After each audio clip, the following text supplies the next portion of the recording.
Hi,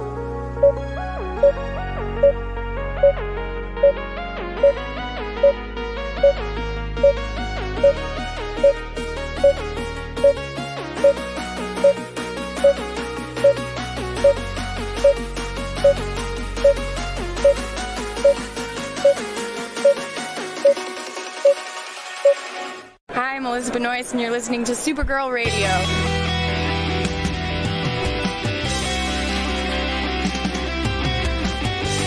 DC TV podcast.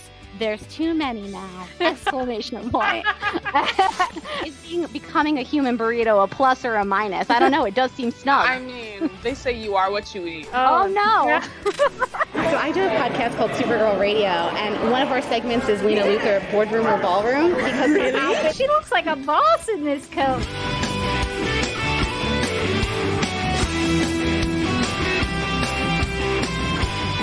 Is Nasty Luthor like a different Luthor?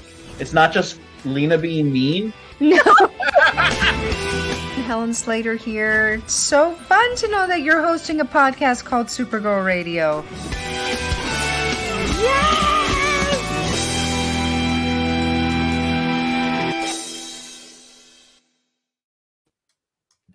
Welcome to Supergirl Radio, your source for all things related to the CW Supergirl TV series and the character of Kara Zor-El. My name is Rebecca Johnson. I'm Morgan Glennon. And for this episode of the podcast, we are going to discuss the season 1 premiere episode of Superman and Lois as part of our first ever Supergirl Radio pilot pod, which is a concept we stole from the Legends of Tomorrow podcast. So Morgan, you might have to guide us through that in order to get the pilot pod right. Make sure we do it correctly as we should. So if you have any, I know people in the chat already have thoughts, opinions, questions about the pilot. So feel free to ask any questions or leave us any of your theories and we'll get to them. But first we need to get to the news. All right. So today we learned that Supergirl is returning to DC Comics this summer to headline her first new series in years. Which is that true? Are we that can't be true? We were reading behind. How many years has it been since we've last read Rebirth? They're like, Rebirth was the last time it published was like 2012. What? This is DC Comics' press release, so I guess they know what they're talking about. We might be. I think it's possible DC Comics doesn't. They're like, I feel like it's been a while, right? What is time? I mean, we also are really behind on Rebirth issues, so it could be years. I don't know. It could be years and years. Also, the Superwoman thing came out like recently, so I don't know. Yeah, it did. What they're talking about, but here is the cover, the image that they released. So, launching in DC's Infinite Frontier era with art by, and I think it's Bilky or Bilqui. I'm not sure if that's French or not. Evely and Matt Lopez, written by Tom King. Supergirl Woman of Tomorrow takes Supergirl and sidekick Krypto into space on a journey that will have Supergirl fans cheering for more, which sounds a lot like the Supergirl stuff we have just been reading. I know we haven't read it in years, but it sounds pretty familiar. I am cheering about Krypto, though. Yes, Krypto is always a good thing to have in there. So the website also says Kara Zor-El has seen some epic adventures over the years, but has recently found her life without meaning or purpose. Here she is, a young woman who saw her planet destroyed and was sent to Earth to protect a baby cousin who ended up not needing her. That's pretty crappy. I'll continue on. What was it all for? Wherever she goes, people only see her through the lens of Superman's fame. Just when Supergirl thinks she's had enough, everything changes. An alien girl seeks out her for a vicious mission. Is that vicious? Like, is vicious? Okay. I guess it's vicious. Or are they trying to make it like a cool thing? Like, that mission's vicious. I don't know. Okay. All right. Totally tubular. Her world has been destroyed and the bad guys responsible are still out there. She wants revenge, and if Supergirl doesn't help her, she'll do it herself, whatever the cost. Now, a Kryptonian, a dog, and an angry, heartbroken child head out into a space on a journey that will shake them to their very core. Ooh. So not the core. To their very core. Supergirl Woman of Tomorrow, a new 8-issue limited series by Bilky Evely, Matt Lopes, and Tom King launches on June 15th. What is a maxi series? Can we explain what that is? DC Comics mentioned maxi series. I don't like that word. I think it's a weird word. I guess it's supposed to be the opposite of a mini series. Yeah, it sounds weird though. Sounds like I'm going in the bathroom. Oh, I forgot my maxi series. Oh no! Let's not get into that. Yeah, it's very strange. Yeah. So I don't know, Morgan. What are your thoughts? I guess it's going to be longer than a mini series would be, but not a continuing book. I guess. What's the length of this thing? So I know a lot of Supergirl fans have a lot of problems with the way that Supergirl's written over the years, and I, to an extent, will agree with those opinions. I just answered my own question by scrolling down the doc as Supergirl Woman of Tomorrow is a new 8-issue limited series. 8-issue. Why call it a maxi series if you're just going to say it's 8 issues? Okay, some people are saying 12 to 13 issues might be a maxi series, or 10 issues or more might be a maxi series. The 8 is short of that. The only two things that I expect from a new Supergirl comic is A, I want it to be about Supergirl. That's important. That's number one. And B, I want it to make sense. I have 3 wishes. Those 2 wishes, and my third wish is that it's also about crypto, like a lot about crypto. I mean, I get that she's going on adventures. There's like a little alien girl. Great. What's crypto up to? What's he thinking? What's he feeling? Is he a good boy today? I just want to offer him crypto's perspective. What does he think about everything? They did that. They did that in a Marvel book. They did that in the Matt Fraction Hawkeye, where Hawkeye had like a dog, and they did an entire issue of the dog like solving a crime, and like no dialogue. It was just like the dog like, that smells interesting. Let's go this way. It's awesome. It's really good. I mean, why not do that with crypto? I want the all crypto issue. That could be interesting. I just want it to make sense. I just want to be able to read from start to finish and be able to understand it. That's really the thing that I care about. My most sincere wish is that when we eventually cover it, I never have to go on and be like, Rebecca, did we miss an issue? How many issues did we miss? If you don't listen to our comic episodes, you really should, because there's a lot of us all the time. There's a lot of confusion in those comic book episodes of Supergirl Radio, so you definitely should check that out. Anyway, so that is the new Supergirl comic, and I think, Morgan, we might have an echo here. Let's both double check before we continue on. If you want to go into your audio and just like reselect your microphone. StreamYard is being a little finicky. Oh, StreamYard. Yeah. So what are you doing? All right, let me go to audio. Yeah, just double check because I think we're getting a little bit of an echo. Let's see. I'll take some questions from the chat. Mind the Gap says Tom King also wrote Omega Men, Mr. Miracle, and Strange Adventures, all 12 issues. So we could maybe get some Omega Men. Worse, maybe. Worse, cool. Let's try again. Oh, that's better. That's better. Awesome. Yeah. Okay. Yeah, so StreamYard has some buggy things. Sorry, we just need to take a minute to fix that. Okay, all right. Rachel says, I think your audio is fine. I was hearing an echo, so that's just me being very particular about it. Let's see. Are there any other questions or comments about the comic? Yeah, I think basically. Have you read anything by this writer? Because I have not.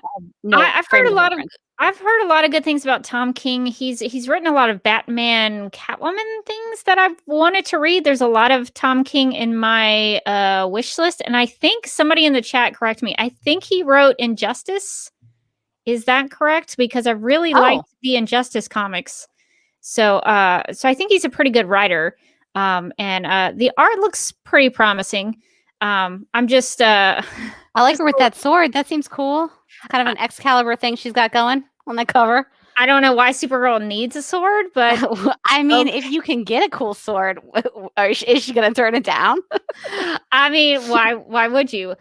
So we'll see where that goes. I just hope that won't make sense. Yeah, Tom Taylor. I got the wrong Tom. Oh. But Injustice, I like the Injustice stories. So Tom Taylor, great stuff.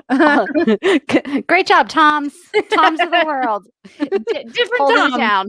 but Tom Taylor, great writer. So Tom King, I think he's done some Batman stuff that I wanted to read. But yeah, we'll see how it goes. Not feeling it after Superwoman First State, which we'll probably cover soon. But we'll see what happens. Okay, so I guess we should get to our second bit of news. Sure. Okay. So Supergirl Radio has launched a Patreon. If you would like to support and get more from Supergirl Radio, we have 4 monthly membership levels. We've got a $2, $5, a $10, and a $25. So at the $2 level, that's the Legion of Super Sponsors level. We're going to proudly display your name on supergirlradio.com. So you can go on the webpage. There you are. Oh my God. We'll probably also shout these people out like in the episode. Oh, sure. Like, yeah. Great job. For the $5 level, that's the Ace Reporter level. Like Lois Lane, you are now an Ace Reporter. Congrats. Yeah, because Cara Danvers, they called the episode Ace Reporter, but she's not really an Ace Reporter. Lois is more of an Ace Reporter, I think. I feel like Lois shows up to work is the thing. Like, I mean, I'm sorry, I forgot that Car is also a reporter. But it's hard to remember. In my defense, so does the show. So at the $5 Ace Reporter level, all of our favorites are Ace Reporters, and you can be too. We're going to proudly display your name on supergirlradio.com. But also, you'll receive Patreon-only exclusive access to our quarterly reviews of DC films and TV shows. So we're gonna get out there in the DC universe. We're gonna like poke our heads up from Supergirl. We're gonna look around a little bit like the groundhog. We're gonna see winter coming. We're gonna pop back down. But we're gonna get you 4. I think it's 4. Yeah. Yeah, we're gonna do quarterly. That's what quarterly means. You'll get 4 bonus episodes a year. So that'll be fun. And we'll get to talk about some stuff that's not always super tied to Supergirl. At the $10 level, that's when you're our snappy listener. And we will proudly display your name on supergirlradio.com. You're going to get all of those exclusive quarterly reviews, but you're also going to get exclusive behind the scenes content. And then once a year, you can make some snap judgments with us. And those snap judgments will be included in an episode of Supergirl Radio. So everybody loves snap judgments. Everybody loves making them. You'll get to do it. You can decide. For our last level, at the $25 boardroom boss level. So, I mean, are you Lena Luthor? I can't say. Legally, I can't say. But you are. You can be in your heart. We'll proudly display your name on Supergirl Radio. You're going to get all that exclusive access to the quarterly reviews, the extra bonus episodes a year. You get to make snap judgments. And you'll receive the Patreon-only exclusive behind-the-scenes content. You'll also have the opportunity to submit 1 pitch per year for a Supergirl Radio episode and be a guest on the podcast. So like if you're like, man, I wish they would do an episode about whatever. I wish they would do an episode about lab safety, which we kind of did. Or I wish we would do an episode about this my favorite Supergirl episode, or the forgotten, side characters of Supergirl that I'm obsessed with. Why aren't they obsessed with the same ones I'm obsessed with? Oh, all the loves on Hat. No. You can pop on. You can tell us why we're wrong. Which is honestly, what a thrill. So we'll still be providing the same quality Supergirl Radio content for free, just like usual. But if you're interested in additional stuff, DC film and TV reviews, behind the scenes goodies, and more opportunities to be featured on the podcast, we want you to visit patreon.com patreon.com/Supergirl Radio. And you can see everything that I just outlined there is also on the Patreon page. So you can see all the levels you can go through. You can decide where you want to go. Yeah, and the link for that should be in the video description of this live stream, and we'll also include it in the show notes of the episode. So if you would like to support us, you can go and do that. So we appreciate your support, and we'll be looking forward to providing you some extra Supergirl Radio in addition to your regular Supergirl Radio. And just to really give you a sneak peek of the kind of fun content you're going to get, one of my cats is currently in the snack drawer, and that seems bad. So I'm just going to be right back one quick second. I will hang out with the chat. All right. Well, we'll wait until Morgan deals. I think Beaker is getting a little bored. Nobody is playing with him. Bunsen seems to be asleep, so he is getting up into some shenanigans. So this is what you're going to get when you come to Supergirl Radio Live and Wired. Yes. So we'll see if Morgan handles the situation with Beaker. I told them to make better choices, and I closed. The problem is that they can kind of get their paw in, and they can open it up just a little bit, and then they can get in. Is it a cat snack drawer or is it a people snack drawer? No, it's a person snack drawer. So I didn't want them to get I'm going to turn around. They're going to be eating a bunch of Sour Patch Kids. I can't have that. That is going to make Beaker a little wild. He doesn't need it. He doesn't need it is the thing. It's going to make him Ryan Wilder. Than he already is. Snap. Look, I walked into References. it. I couldn't not. I just couldn't refuse. Okay, well, I guess it's going to cover all of our news for this episode. So let's get to talking about Superman and Lois, the pilot that we all gathered to discuss. And before I start, Morgan, if you will indulge me, so there was a 30-minute special in addition to the pilot that aired on the CW. I know I told you that I wasn't going to watch it. I tried to prepare her ahead of time. I was like, Rebecca, I'm going to shoot straight. I'm definitely not going to watch that. Turns out I did. I just did. Because the episode just kept going. I guess I didn't even DVR it. I swear to God, I didn't DVR it. My DVR was like, watch it. And it DVR'd it for me. And I was like, I don't know. I guess I've got a couple minutes and might as well watch it. I've never seen more commercials in a program. I fast forward through 10 solid minutes of commercials. Not a lot of content there. I watched it just to see what and I watched it out of order. I think it aired after the episode, but I think when I recorded it at the normal Superman and Lois time slot, but I don't know, something happened with my YouTube TV, and I think I only recorded the special. And so when I clicked on it, I thought it was the pilot. And so I was going to watch the pilot first, and then it ended up being the special. And so I watched the special first, and I really regretted it because... Did it color your opinion of the pilot? The special made... I can only assume there was smoke coming out of my ears when I watched it, just because it made me so... agitated. I don't know. It takes a lot to make me angry. It really does. I'm usually a pretty chill person. But when Jeff Johns showed up, I was like, I'm sorry, what? And I don't want to really get into a lot of the details. There's a lot of stuff to talk about with this situation. There's a link in the description that says Ray Fisher allegation. You can click on that and read all about it yourself. But he is a guy who was, I think the investigation has wrapped up, but he was one of the main subjects of an investigation related to the Justice League film that was reshot by Joss Whedon. There were a whole lot of things going on with that.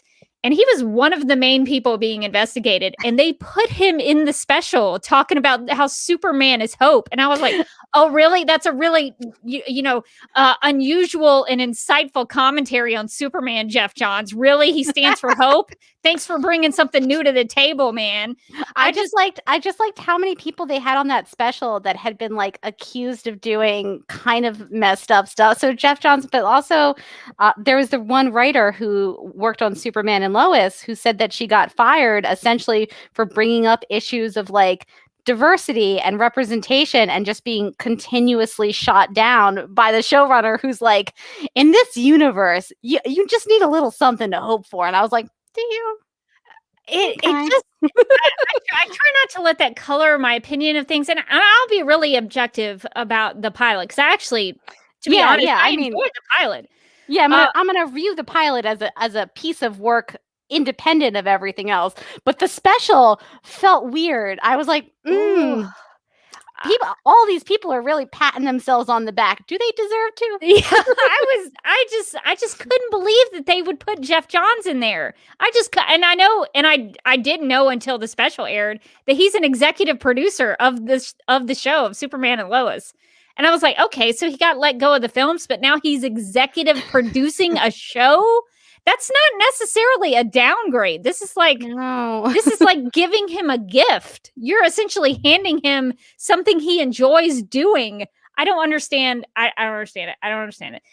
So that was a weird choice, I thought, in terms of like promoting and hyping up your show, that you would include this guy who has some pretty serious allegations leveraged against him, talking about how Superman is hope and we're all supposed to hope. So that was very strange to me. And I also wasn't real fond of how they one of the kids, he plays Jordan on the show. He was like, this is a modern Superman that's done well. And I was like, okay. Yeah, it rubbed me the wrong way I'm sure that's a Man of Steel dig, and I didn't really care for that. Oh, see, I didn't pick that up at all. I just thought, like, everything he said on that special seemed so strange. Like, it scripted. was like really scripted and overdone, but also like he was like, Superman is hope. And I was like, is this kid okay? Is this like a proof of life video for this? It was very strange. Like none of the other actors seemed like the other kid did seem like he was like, oh, I don't want to do this, but he was doing it. But that kid was like, in today's modern society. It was a little strange. It did seem like he was reading a script. So somebody, it just was weird. The whole special was weird. It was, yeah. Well, did you also notice in the special, and I noticed this because I was already mad from the episode, that like, they didn't talk about, like, there was no special emphasis on Supergirl. It was like, it's joining the Arrowverse, and we have so many shows on the Arrowverse: Legends of Tomorrow, Black Lightning, Supergirl. Yeah, she was like the afterthought. Excuse me, they are directly related. Why it is a spin-off of Supergirl. They're like many years ago when we created Arrow, and I was like, okay. And then Supergirl introduced the super family, and he was like, Arrow is it. And I was like, excuse me. At one point, when they're listing all the shows, they listed Legends of Tomorrow, like, before all the other shows, and I was like, the budget doesn't reflect that placement. Meanwhile, Legends of Tomorrow is like putting together using two shoestrings to like they're trying to make it work like MacGyver style with some tape and some gum. And they're like, our crown jewel, Legends of Tomorrow. Well, it was strange. They did list out all the shows, and Supergirl did seem to be an afterthought. It was like the last one, and it was so bizarre. That's special. And I do always, and I really try so hard. I'm trying to like deal with my boiling feelings about some of the choices that some of these writers have made, but they always throw Mark Guggenheim in my face, and I do not appreciate that. He's the guy who killed off Black Canary for the fun of it. He was like, this will be great. It'll be shock value. People will be talking about it. It doesn't matter if it makes any sense or if it has any kind of storytelling, virtue to it. No, I'm just going to kill her off because I'm still not over it. I'm working about that on myself. I really am. I also want to do an addendum because I didn't remember the name of the writer who left or was fired off the show and has since talked about how it's not a great environment. Her name was Nadria. I think that's how you pronounce it. Nadria Tucker. I think in her Twitter it says it's supposed to be like Adrian, so Nadria maybe. Oh, Adria, okay, maybe. I'm always guessing the wrong way. If I'm zigging, it's zagging. Definitely. That's and she shout out to her. She's from Birmingham, Alabama. So good stuff. Good stuff. Yeah. So obviously some stuff behind the scenes with this show. Still bitter since 2015. Still bitter. I'm working on it about myself. I'm really trying to get to that forgiveness level. It's just I'm not there yet. I'm working on it. So yeah, we'll see how it goes. But yeah, so that was a special that I wish I had not watched, because it did make me hate everything about the show, and then right into the pilot, and then I was like, I literally had to step away from it, and then I went to YouTube and watched the Army of the Dead trailer because I was like, I need to watch something that Jeff Johns can't ruin. He can't ruin this. So, and it made me feel a little better, and I ate some ice cream, and then I came back to it. So I felt like I, gave myself. I can do it now. Yeah. So I finally got to watch the show. I'm glad we didn't live stream right after, because I would have been too hot. I would have been coming in too hot. Coming in too hot. So I'm at least trying to like cool down and try to speak very plainly and straightforward about it. But it was a strange choice. That whole special was just bizarre. I also thought it was a little strange that they had like so many people wishing them luck, but like barely. And they had our girl Nicole Maines from Supergirl, which was awesome. But then that was it. I was like, no Melissa Benoist, no Kyler Lee. None of the big ones. You would have thought that they would try to get Melissa. I feel like they probably did. Melissa's like, I'm good. It was just really, really strange. So I've tried, and what I'm going to try and attempt to do in this podcast episode is separate my feelings about the special from the actual discussion of the pilot. So, so that is where I'm coming from in this. I just wanted to put that out front, that I had a lot of feelings about the special, and it was, they were not good. So I just wanted to put that up front. So Morgan, I guess, how would you start a pilot pod? Where would you want to start? That's a good question. I guess we start with like, how does it, so this is as opposed to say like a Netflix show that you're supposed to binge, this is a more traditional TV show, right? So this is a pretty traditional pilot. It's supposed to introduce us to the world of the show. How did we feel like it worked as a pilot? It was a pretty piloty pilot, in my opinion. They were like, my name is Superman. Here's 5 minutes about my story. And I was like, okay. They're like, sit down. Let me tell you a tale of Superman. I was like, all right. which seemed a little strange. And maybe they'll get to the Lois part later episodes, but it felt like it was a Superman show. Oh, because it is a Superman show. That's well, it's like Superman and Sons. I feel like Superman and Sons would probably be a more accurate title just based on the pilot, because Lois is kind of there and she has her moments, but mostly she's just like not that important. And maybe that'll change in coming episodes. I hope so. And I hope that if it was my show and I called it Superman and Lois, I would have one episode be from Superman's perspective. And then another episode, I would have it from Lois's perspective. And then maybe in a couple episodes, we do it from Superman's perspective again. But and then what's Crypto up to? What does Crypto think about all of this? Oh my God, Crypto. But that's how I would do it. But I do think Super Sons maybe should have been how they went about titling this. Because it's very focused on the two teenagers, and I feel like that is kind of where your mileage may vary with this pilot, because I was like, oh, teens in Smallville, almost like I've seen this show before. Almost like you've seen 10 seasons of it before. But yeah, so that was weird, like right off the bat was and I understand why they do that. They need to, put the context of Superman's origin, and because you know him from Supergirl, but you don't know everything about him yet. So my question is, where is this show supposed to exist in the Arrowverse timeline? And if so, why is Crisis never mentioned? Like, I thought he remembered Crisis. Does he remember Crisis is my question. I mean, I know no one truly remembers Crisis unless it's convenient for them to. But I found myself with some questions, and I don't even remember Crisis. Like, if somebody with my bad memory is like, wait, I don't know that connects. Well, doesn't he say like all of his the memories he most remembers are like the most vivid ones? And it's like maybe you would remember fighting to end the destruction of the multiverse. I mean, because it's like clearly the two sons popped up post Crisis because of Crisis.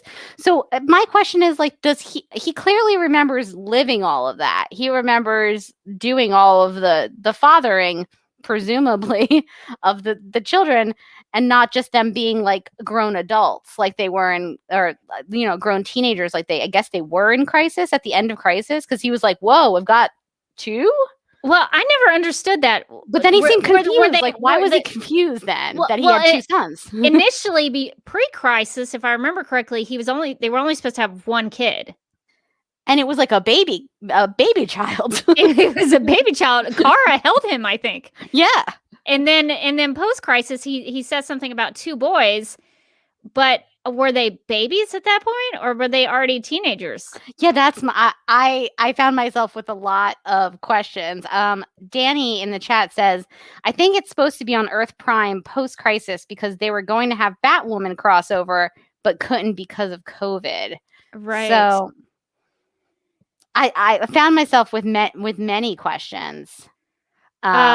About that. But then I was like, you know what? Just remove it from the whole Arrowverse. So that's what you're going to have to do. It's already done that itself because it's not mentioning anything. Yeah, because they go to visit Martha on the Kent farm and they're showing her pictures, like sonogram pictures. Yeah. So I guess they also had the babies. Just pointing out like weird timeline things.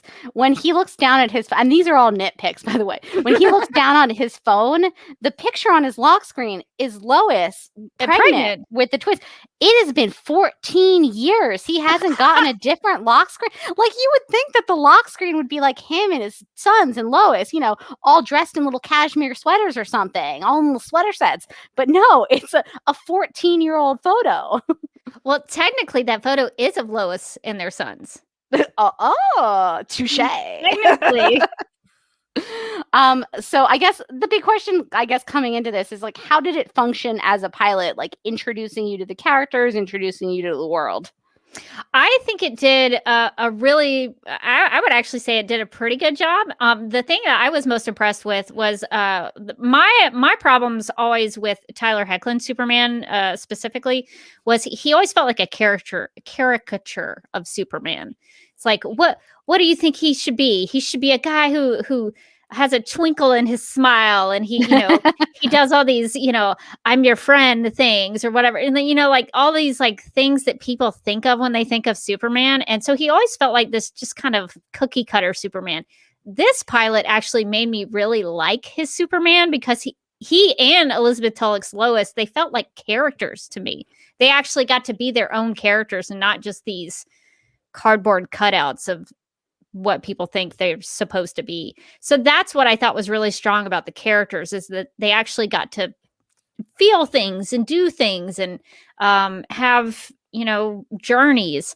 So that's what I liked about it, is that it set it up to where you knew who the characters were, you knew what their stories were, you knew their relationships to each other. And I thought the show did a pretty good job.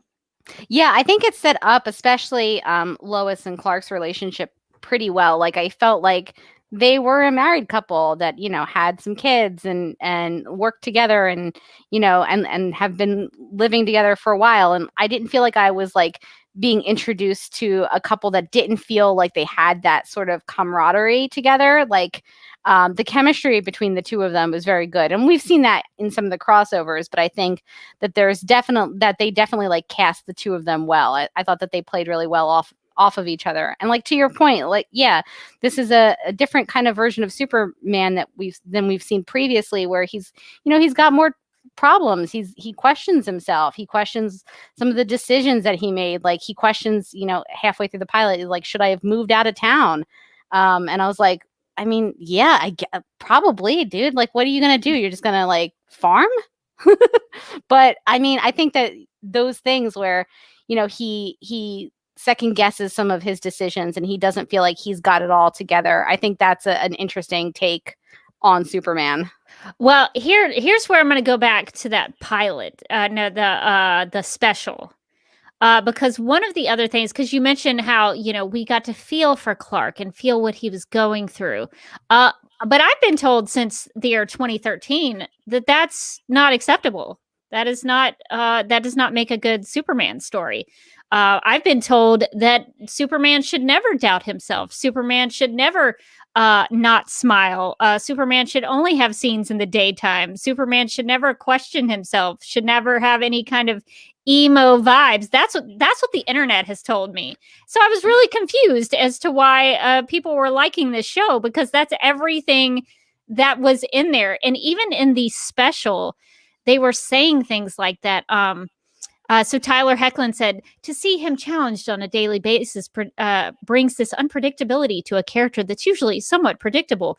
And Elizabeth Tulloch says, Lois is the best journalist in the world and Superman is Superman, but you're seeing them failing sometimes as parents.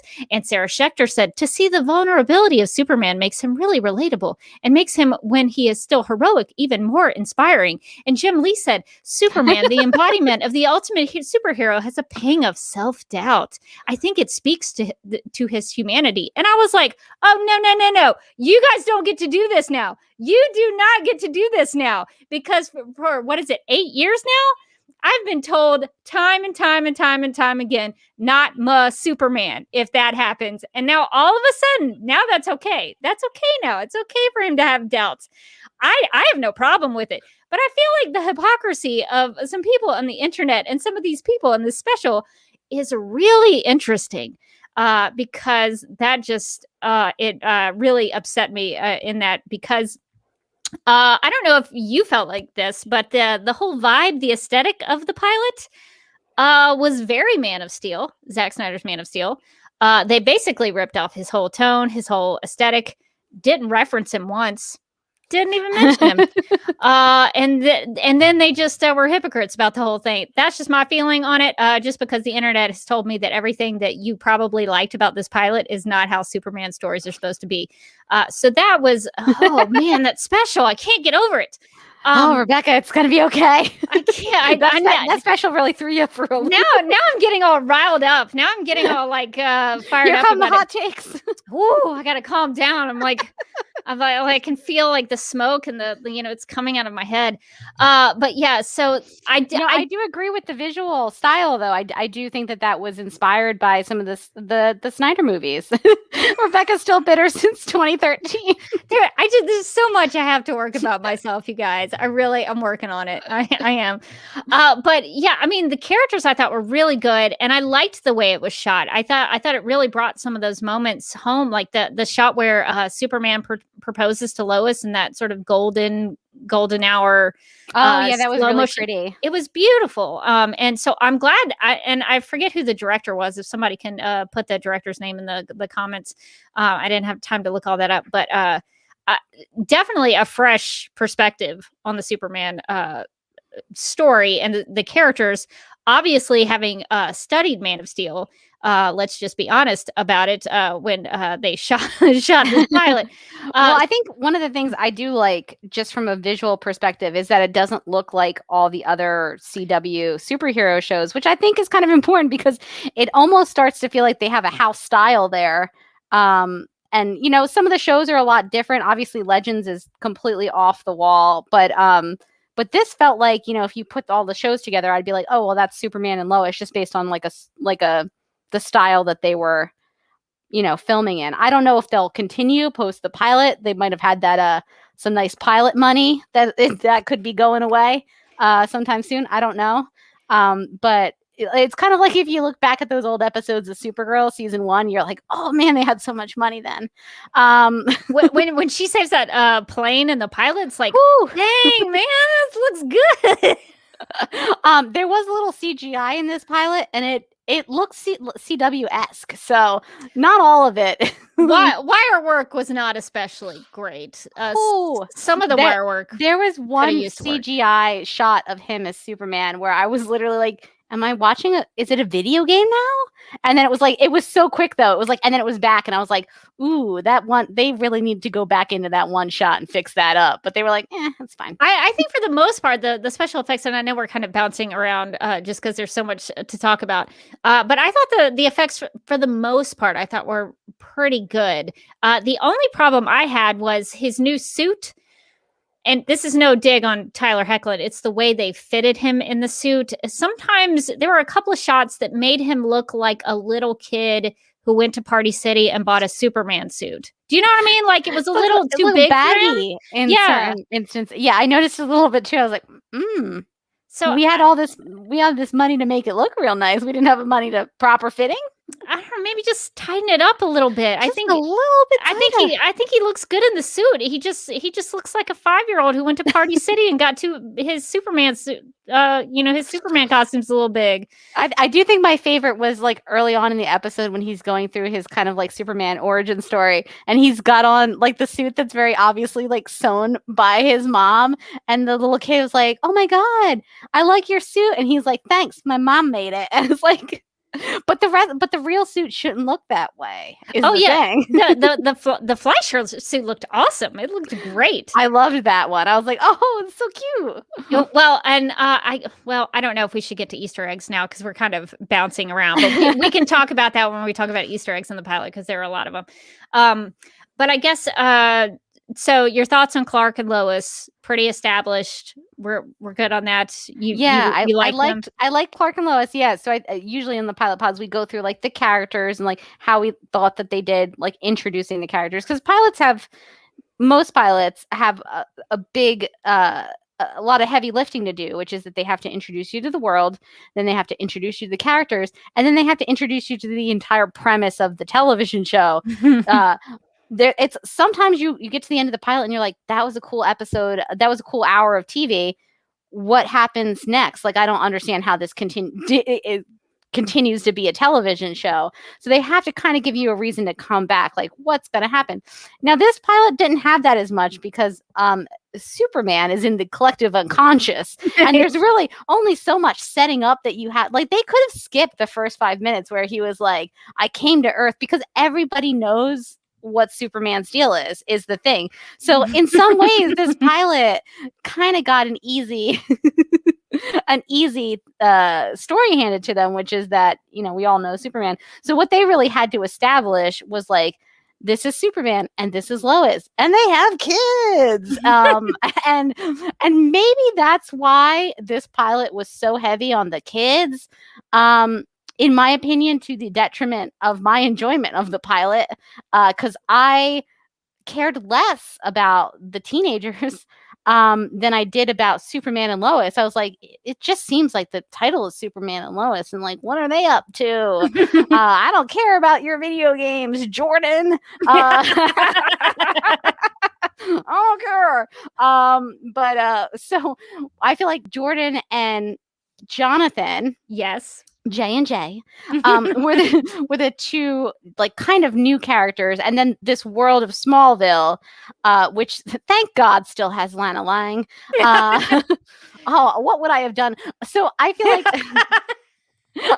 like I'm bouncing all around, but I tweeted a little bit before we started this podcast, and I was like, I watched Superman and Lois pilot, and I was like, and my reaction is, and it's like that smiley face that's smiling really hard in an awkward way. The grinning. Oh, yeah. And people were like, a lot of people like this pilot, which great. I'm so glad that you like the pilot. And I feel like some of that might be like how long did you watch Smallville? Did you watch a lot of it? Do you feel like this is something that they're doing to you by making you go back to it? Because I was like, as soon as we got back to Smallville, I was like, oh my God, Lana's here. Everything she does. Yeah. I would rather be in Metropolis just because I think there's so much more to explore in Metropolis. And one of the things, God, I hate to bring up the special again, but but Todd Helbing, the showrunner, was like, Superman is basically a hero of the world. It doesn't matter where he is. And I was thinking, The people of Metropolis probably have issues with that. They're probably putting up an objective. It matters to us if we have Superman. So I found that a little bit disrespectful. To be honest, Superman is definitely a position from which you can commute from pretty much anywhere. Kind of like a work from home situation. Like if I wanted to go work from the Bahamas, it's like technically possible. And Superman can get pretty much anywhere in like the speed of light. So I was like less disturbed by that than I was by the premise of like Lois Lane deciding at the end of this pilot. So they decide that they're going to keep the farm, they're going to move there. Pretty suddenly they make this huge decision. Their 14-year-old boys seem pretty chill with this decision, which was not realistic in any way. That one kid has a girlfriend. He doesn't want to move. Did you catch her name? What was it? Her name was Eliza. No, watch your hand, Eliza. Why would you name a character in Superman and Lois Eliza when there is another Eliza on Supergirl who's a very prominent character? I don't understand. So they decide, okay, we got to do this. We got to do this for our boys. Which, by the way, if you watch the pilot, I just watched an hour and a half of we got to do it for the boys. I was like, oh my God. And the only reason they have to do it for the boys is because for the show, for the storytelling, it's easier to have them explore their powers in Smallville because nobody's going to see it. If they do it in Metropolis, everybody in their apartment building, everybody's gonna know. Yeah, everybody's gonna know. It's not like we don't all have video recording devices on us at all times, and so it doesn't really matter where they are as long as one person catches them. But let's just put that aside. But so they make this decision to move to Smallville, and at no point at all do they ever mention Lois's job at all. They're like, well, can you be Superman from here? And it's like, of course he can. Can you work at the Daily Planet from here? Well, and she was so upset about journalism going digital. Yeah. But then wouldn't she have to your point, work from home if she was going to be at the Daily Planet where they can cover everywhere and everything? She would probably have to work from Smallville doing that. Or is she going to work for a Smallville?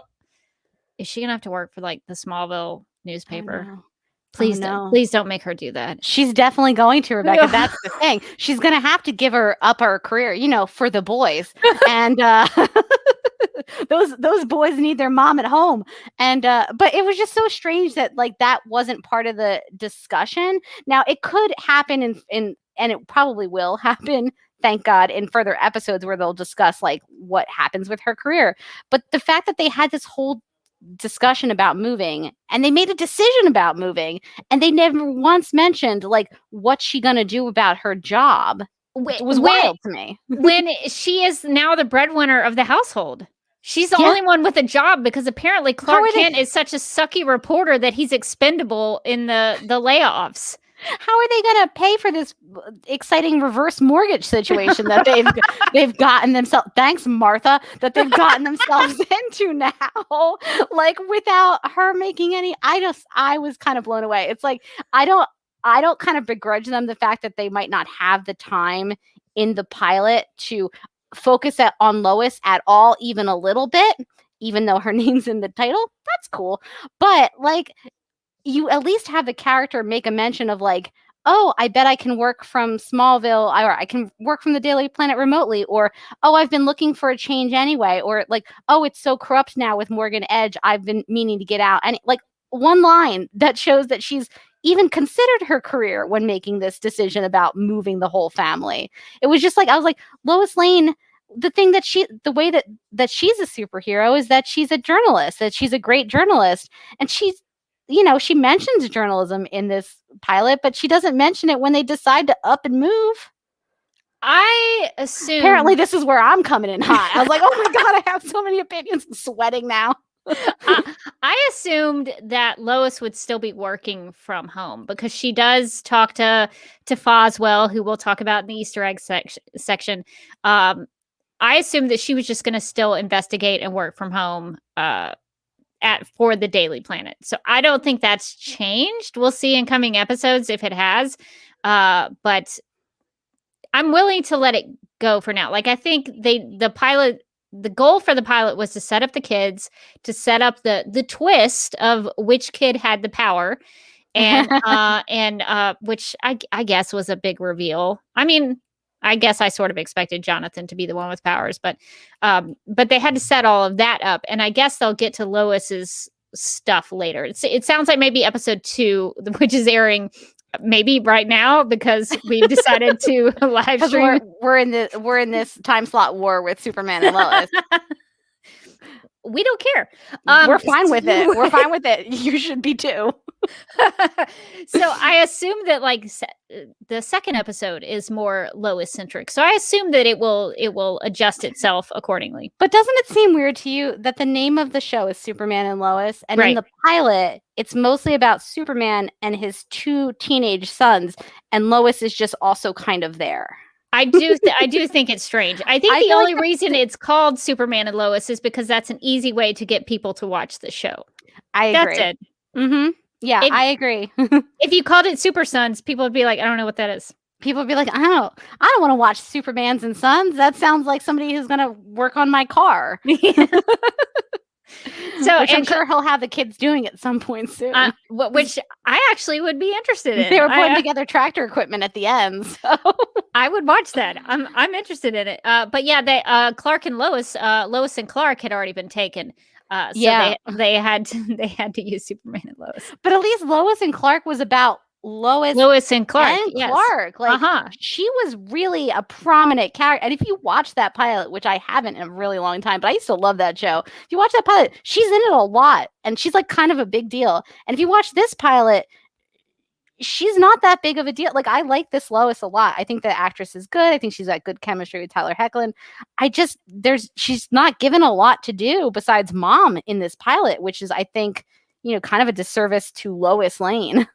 I don't mind it as much because for me, it's interesting to see her as a mom, just to like see what that would look like. Like I'm cool with them exploring it, but to your point, I think they have to, if they're going to call it Superman and Lois, it needs to be about Lois. It felt like it skewed more Superman in the pilot. But Lois and Clark, that was I would argue that it was more about Lois. Yeah, I think that was a very Lois show. That's probably why I loved it so much. I know, it's so great. And fun fact, it was initially, I think, pitched as Lois Lane's Daily Planet. That was originally supposed to be the title of the show. Why can't we ever get that show? Why can't we have nice things? Lois Lane's Daily Planet. I would be into it. But yeah, I think if they fix the perspectives, if they kind of mix it around and showcase everybody's different perspectives, I think it'll balance out. So I'm willing to give it a shot. So Nicole makes a pretty amazing observation, I think, in this comment. She says, as someone who's lived in small towns in Illinois and Kansas, the people of a community are 1,000 times more likely to pick up on strange behavior, which is true because small towns is like one of those situations where everybody knows everybody's business. And that's where they think they're going to be more inconspicuous than like in a big city where I've passed. Like in New York, I've passed so many things that are wild, and I'm just like, whatever. I got to get where I'm going. I can't deal with that clown just walking down the street handing out candy, But it's like just the things I've seen on the subway. That seems like you're speaking from real experience. But I've seen like wild stuff like that before in the past. Like one time I was in for an interview and I bumped into somebody I had like worked with previously, like interned with previously, and he was in a full LARPing regalia, just walking down the street with like a big sword over his shoulder. I was like, "Hey, what's up?" And he was like, "Oh, hey," obviously not looking to see anybody he knew. But like, that's what New York is like. No one cares at all that you just came from your LARP and you've got on like you've got a sword swung over your shoulder. No one's questioning it. Try doing that in a small town. People are going to have some questions. I miss living in a big city. I lived in Smyrna for 14. Well, I lived in Smyrna and Vinings, which is like 15, 20 minutes outside of Atlanta. And my weirdest thing that I ever saw in Atlanta is there was a guy who had on the subway. It was called the MARTA. It was the subway system in Atlanta, or it still is. And a guy just had a snake. He was holding a snake in the subway car, and I was like, you're not gonna put that like in a cage or anything. I don't think you're supposed to be holding just a snake in your lap. That concerns me as another passenger in the train. But yeah, so big cities, wild things happen. I always assume that people in Smallville know about Clark. But I guess this leads us into a question about another character we get introduced into in this pilot. We've already mentioned her, but let's do a deep dive into Lana Lang. And my first question As always, it's got to be all about Lana, huh? My question about Lana is, she doesn't know Clark is Superman? She doesn't know he has powers? That was my question as well. She kind of hints that like weird things have happened around Clark. She's like, she talks about like a car accident that they got into in high school with Pete. Oh, he's probably screaming about Remy Zero, trying to give people gum. You can't do that while you're driving, Pete. He was probably trying. He was like, "Oh my God, the new, Stay Free Outlast or whatever." He's talking about deodorant or something. It's hard to drive in product place, is what I'm saying. I kind of feel bad for people who've never watched Smallville, who are like, "What are they talking about?" There was a Pete. Was it Ross, right? Pete Ross, season 7. I forget what episode number it is, but it's called Hero. That's the only. It was just called like Gum, Kryptonite Gum. Just watch that episode from season 7 titled Hero. You'll know everything you need to know about Pete Ross. The joke about his character on Smallville was that they called him Product Placement Pete, like in the fandom, because they would only ever bring him out to talk about the brand new Toyota Corolla, and like it's like it's cup holders, and then he would not be allowed to have stories of any kind. And so when they finally wrote him off the show, you think that they're going to give the character this dignified exit, and the entire episode is product placement for gum. It was the meanest thing I've ever seen a show do to a person. But they had a comic tie-in. Did they really? They did. Stride Gum put out a comic. Yes! Smallville Comics. Was it all about Pete and how much he loves gum? It did feature the gum, I think. Oh my God. So yeah, but she's talking about this accident that they got in. And she was like, none of us had a scratch on it. But like that stuff like that used to happen all the time back then. And I thought that like, ooh, that's poignant. Like, does she know? I got the feeling she didn't know. And to this comment, I guess Chaos13212 says Lana seems to like to talk about the past a lot. So I guess my question to you, Morgan, is what do you think about Kyle, her husband? Oh, I hate him. Just coming in hot there. I just don't like him at all. I mean, I'm sure they'll try to redeem him, but it's a weird time to start like dogging people is at their mom's funeral. And so I found his behavior at that funeral was so insanely inappropriate to like talking to a person at their own mother's funeral that I was like, what are you doing? Like, why are you so mad? Your mom didn't just die, his did. Could you cool it? And he also seemed like very like, he was kind of mean to Lana. And he seemed kind of mean to his kids. Yeah. He's got some beef with his older daughter. So that was strange. Like that character just came off like very aggressive. So I wasn't super feeling him. It seems like that marriage seems like it's not going well, which great. You know what that means. All I need is a Lana Lang in a struggling marriage. Oh, we've been here before, friends. We know where this is going. It's not going to fool anyone. I had mixed feelings on him because I thought he made some good points about how people leave and they don't contribute to their communities. I thought that came from a real place. I understood his issue with that. And I think he is somewhat of a hero. He's like the fire chief who works for the fire department. So he obviously puts his life on the line. He saves his daughter mentioned he went in and I think saw some dead kids or something in a fire.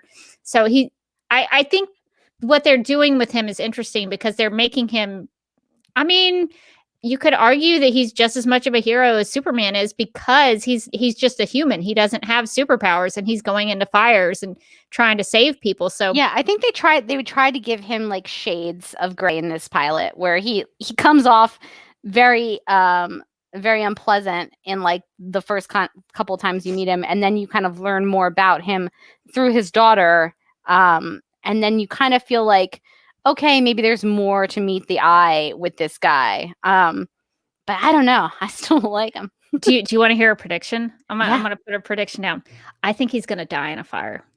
Oh, I think I think he's gonna, and this is, I don't feel like that's an original idea. But I think they're probably gonna write some story where he has to heroically go into a fire and he's not gonna make it out. And Lana's not married anymore. Oh no, now Lana's single. And Lana's free.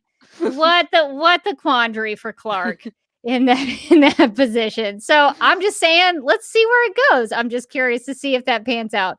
But that's what I think is going to happen. So you can quote me on that if I'm wrong. Let me know.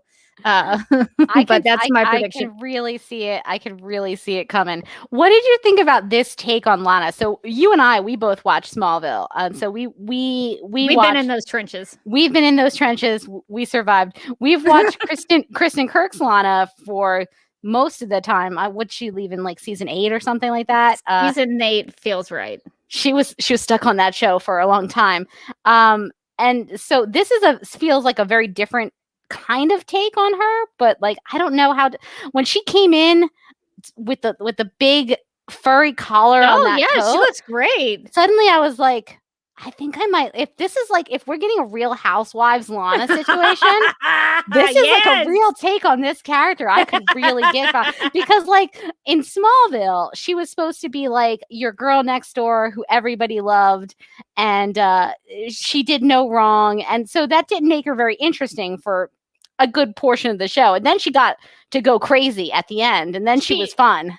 She got all of Clark's powers. Yeah.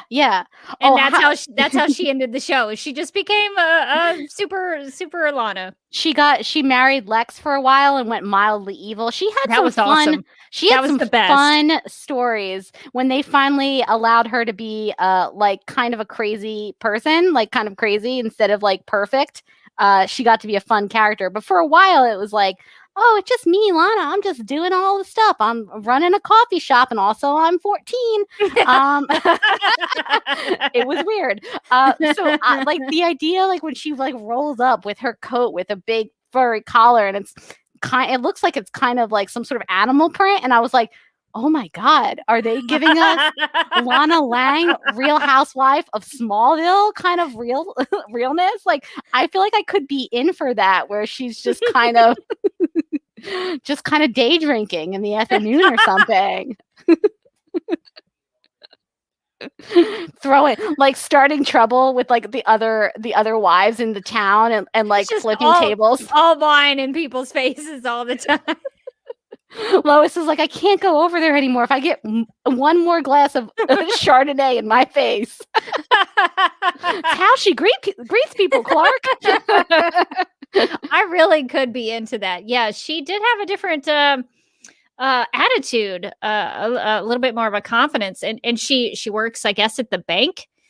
So she has a steady job. Good for her. So a little bit different take on Lana, and she and Lois seemed friendly. Yeah. I was really afraid that there was gonna be that thing where it's like they're like hugs and they're like, I hate you. But I did not feel that at all. They seemed like they had, talked to each other before. They met each other, they knew each other. Yeah. And although there was that one line about like that Lana was on Clark's Facebook page and that caused a fight with her parents, and I was like, no, don't do this to me. You can't do this to me. It's already started. You can't reverse it. It has begun.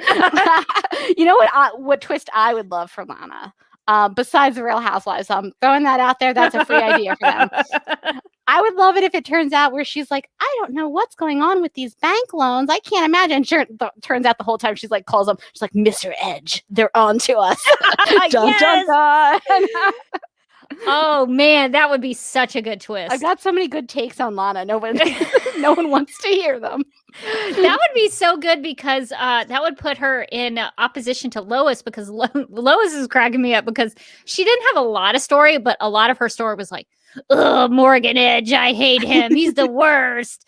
And so I'm very interested to see where that goes between Lois and Morgan Edge, because we've seen other people take care of a Morgan Edge on Supergirl, and that really involved Lena putting on her leather jacket and getting drunk and taking a gun over to shoot him. So I'm curious to see how Lois would react to Morgan Edge. Yeah, me too. I can't wait to meet the Morgan Edge of this universe, the new Morgan Edge, and see, does he remember anything that happened in the old timeline? My guess is no, because they don't really want to meet. It doesn't feel like this show wants to be part of the extended universe. It feels very much like it wants to be its own thing. It's like, do not speak of Kara, do not speak her name. I really shouldn't bring up that special again. But in the special, they talked about how this show, Superman and Lois, was like resetting the Arrowverse. So they were basically starting over. Is what they said. They're like, this is the HBO Max verse now. Don't worry about Kara. I guess so. We've talked about Lana, lover. We haven't really talked much about the teens. And the teens take up quite a bit of real estate in this pilot. What did you think of Jordan and Jonathan, our two teen boys? They got to do it for the boys. These are the boys they're doing it for. I guess I have an unpopular opinion. I liked them for the most part. I thought that they were fine. I thought the dynamics between them was really interesting. Sometimes they would tease each other, but sometimes like Jonathan seemed to stick up for him. The only problem I had with the sons at all in the episode was more so with Jonathan, not Jonathan, Jordan. Because I liked the dynamic between the boys, and I liked the reveal of them finding the ship and that tension they had with Lois and Clark when they confronted them about it. I thought that came from, I felt like that came from a real place. If you found out your parents had kept this huge secret from you for your whole life, you would unleash on them. And I thought that those boys did a really good job in that scene. Playing that anger towards them. I thought that was a really great scene. Probably one of the best scenes, in my opinion, of the whole pilot.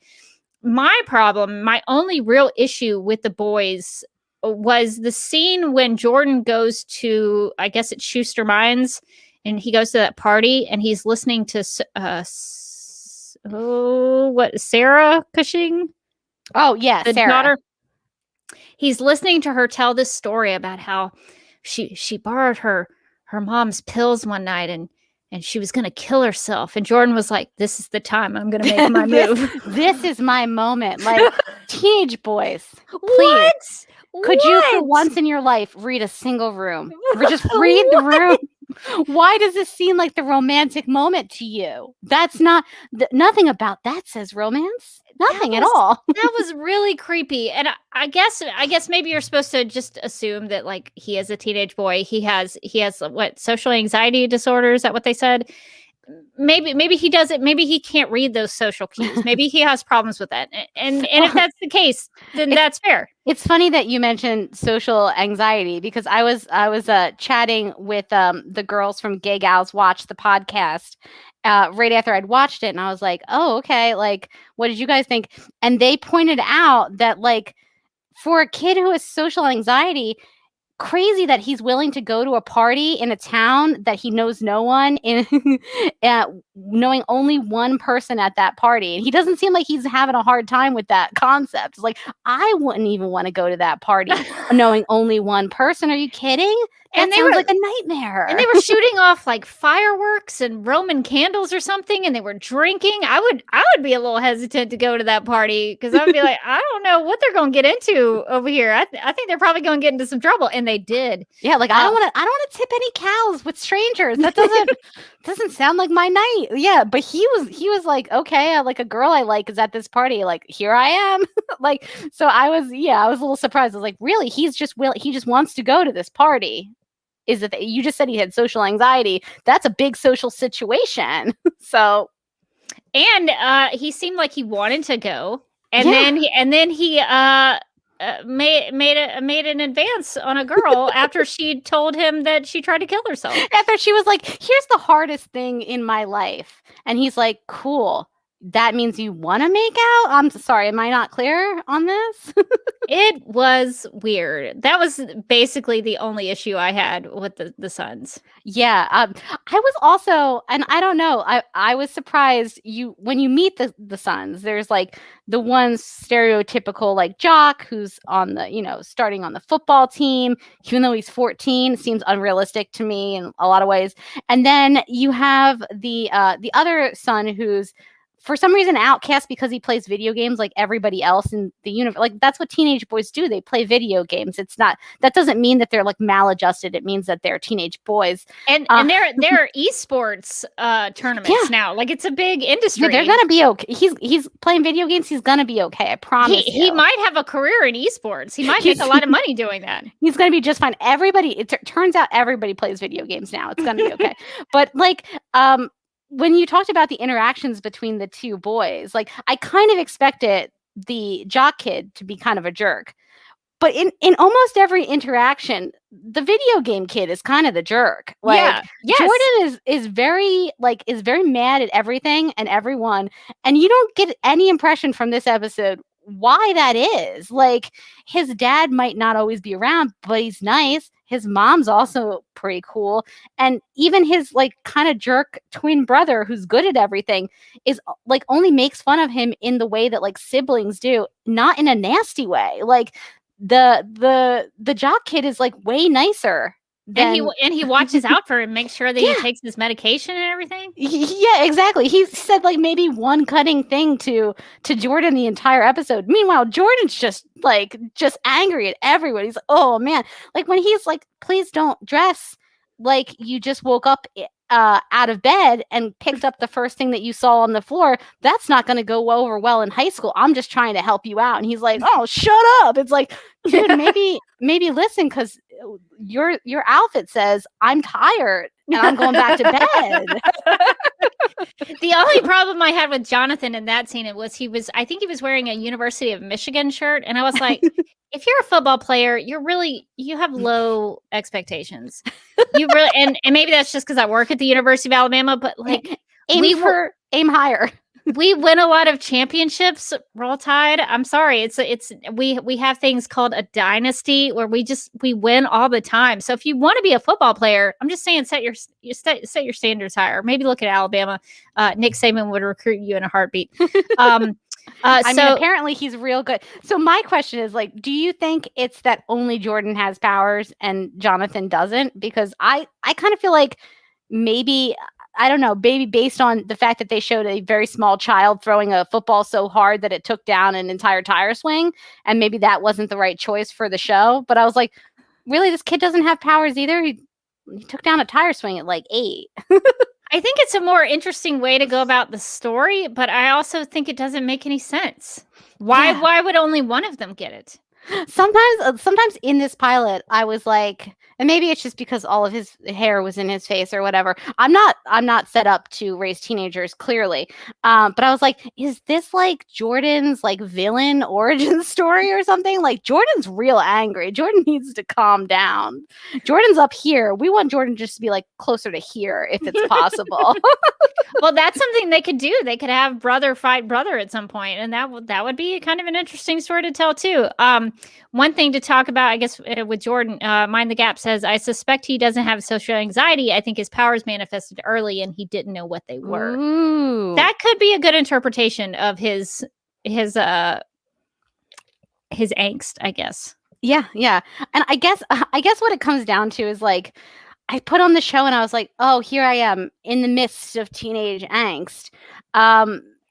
And I think that's not really what I was hoping for from a Superman and Lois show. I think that was my personal pushback about the kids being so like such a big part of the show. Is just like, I was like, ooh, I was kind of finally hoping that we'd have a Superman show, but like that it wouldn't have him in a barn listening to Dashboard Confessional, looking out the window at a CGI sunset and hoping that Lana Lang shows up. And now it's going to be Lana Lang's daughter who shows up. Yeah, And I mean, how long until that girl opens up her own cafe? I don't know. It's coming, I feel. it's good. I think history is going to rhyme in this show. So yeah, I think it's going there at some point. Chaos 13212 said the rope could have just been bad with Jonathan's powers. So maybe that's the case. They can make excuses for it. You know what would be really funny is if every time it looked like Jonathan has powers, there's like a completely reasonable explanation, but it's always like something like the rope was just bad. Oh, that was a toy car. Like it's like every time they're like, oh my God, Jonathan's got it too. And he's like, oh no, this is just a pretend thing that I'm holding up. This boulder is made of styrofoam. Oh, I'm in the school play, Mom. I really loved Jonathan's reaction to finding out that he didn't have powers, though. He was like, that just means I'm awesome. I loved that. I thought that was great. I don't want to pick favorites, but at this point, and I guess maybe we could say that for snap judgments, but I'm leaning towards Jonathan. He might be my favorite son. Yeah, I'd say definitely. They're not my sons, so I can play favorites. Yeah. So what do we think about how this set up like the future of the show? Like when you watch the pilot and you get done, can you imagine what this show is going to look like a few episodes down the line? I do think that they have done a good job setting up the problems with Smallville and how things are not what they should be, that everybody's having a lot of problems, and maybe things could get better if Clark starts a farm and the sons help him. So I think there's some good things that you could do within the community and the town. I think it set up the relationship to the Cushing family pretty well. It set the Smallville community up fairly well. And I think they did a good job. We didn't really talk about Superman's fights and his encounter that he has in this episode, but I think they did a pretty good job of working in some intrigue with whoever this Captain Luthor is that we find out at the end of the episode. So I think it's enough to where I want to keep watching just to see what they do with it. Yeah, I had enough that I was vaguely interested in where it was going to go, but not enough that I could say that I enjoyed the pilot. I was just kind of like, oh boy, this pilot's long. Oh boy, it's still going, huh? Still going. I was a little bored by the pilot, and I'm hoping that some of the things that I am interested in, like what's going on with Lois, and her journalism stuff. What's the stuff with Morgan Edge? Who's Captain Luthor? Is Lex Luthor a robot now? Oh my God. Stuff like that made me interested and made me want to come back. Like the big battle that he has with, I don't know, robot Luthor was pretty well done in that I was interested in like, well, who's that? Like, why is he so mad? What's his deal? And then the reveal at the end when they call him Captain Luthor made me go like, wait, what? I'm a little bit less. I mean, Smallville is interesting to me in that like this is definitely a different take on Smallville. Did I need another take on Smallville after we spent 10 years in Smallville, like not that long ago? No, I did not. I didn't. I really didn't. But I mean, at least they're bringing something different to the setting, the idea of like this town in decline, and you know, these kind of outside vultures sort of taking advantage of it for some reason. Clearly, Lois is going to get to the bottom of what Morgan Edge wants with Smallville, besides Lana Lang's future cafe and acoustic setting. But so that stuff was like mildly interesting to me. I was like, oh, I could come back for some of that stuff. I could come back to see what's going to go on in Smallville. Yeah, I liked the setup of the Kent family. I think that's something we haven't really seen in Superman live action episodes, TV shows, films before. So I like the idea of exploring what it would be like if Clark and Lois were parents. So I think that setup is really good. The only thing I had a problem with the Captain Luthor sequence of events was that Superman gets stabbed with kryptonite. He falls to Earth, but then he just rips it right out of his chest. Didn't realize that was an option. So, really early on, episode 1, we're finding out that kryptonite does nothing to Superman. That seems like that's going to be a problem on down the line because kryptonite has no effect on him apparently because he takes it out of his chest and then he like flies around with it. Well, I mean, to be fair, he does get stabbed with it, and he does like fall through the atmosphere. Like it looks like he's definitely gonna die, and then he like just barely pulls it out. I felt like he like used the last bit of his strength to be like, get out. That makes it worse though, because the kryptonite is in there longer. Yeah. No, I don't. I mean, I don't have answers. They were like, well, I mean, what's dramatic? What's dramatic? His family brings him back. He's got to do it for the boys. And I'm like, that's a tagline for this episode. You got to do it for the boys. But yeah, no. I mean, I think that's a good. I don't think that it's that like kryptonite didn't affect him, but like that the effect doesn't like make a ton of sense. Like he should be a crater somewhere on the ground, and they should be like, oh no, we got to get the kryptonite out of him. Like, I thought that was really weird. Do you have any thoughts on what Captain Luthor's deal is? I have none, actually. I have no idea. I'm seeing some interesting theories in the chat. Rachel says, basic theory, Captain Luthor isn't from another Earth. He's Lex's descendant. So that's an interesting one. I see another one. Another theory from Rachel. He's a version of Alexis Luthor from the Legion of Superheroes animated series, who was Clark's friend but turned against him. Let's see if there's any other Captain Luthor theories on here. Because I have nothing. I have no idea. Well, what we know about him is that he's bald. We see that he's black. Not that matters, but that was part of the visual. The insinuation is that he's from another world. His planet was destroyed. He knows everything about Kal-El. He was sort of testing him. And he seems to have a secret lair in the Arctic. So that's what we know about him so far after the pilot. The only thing, I assume he was some sort of alternate version. Maybe he wasn't like an Earth Prime Lex Luthor. I don't think he's in replacement of John Cryer. I think he may be just another Lex Luthor from the multiverse. This is just sort of my speculation, because I found an alternate version of Lex Luthor in the JLA Earth 2 graphic novel. An updated version of Earth 3 and its version of Luthor were reintroduced to the post-crisis DC universe.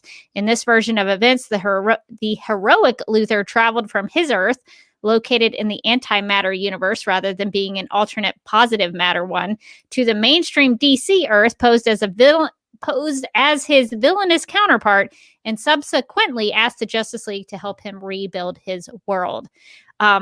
Interesting. I don't know if that's true, but maybe he could be from another Earth, and maybe he's testing Cal to see what he's capable of, because maybe he needs him for something. Well, I think it's so different than the Lex Luthor that we're used to, or that we've seen in anything else, that it has to be some sort of like alternate something.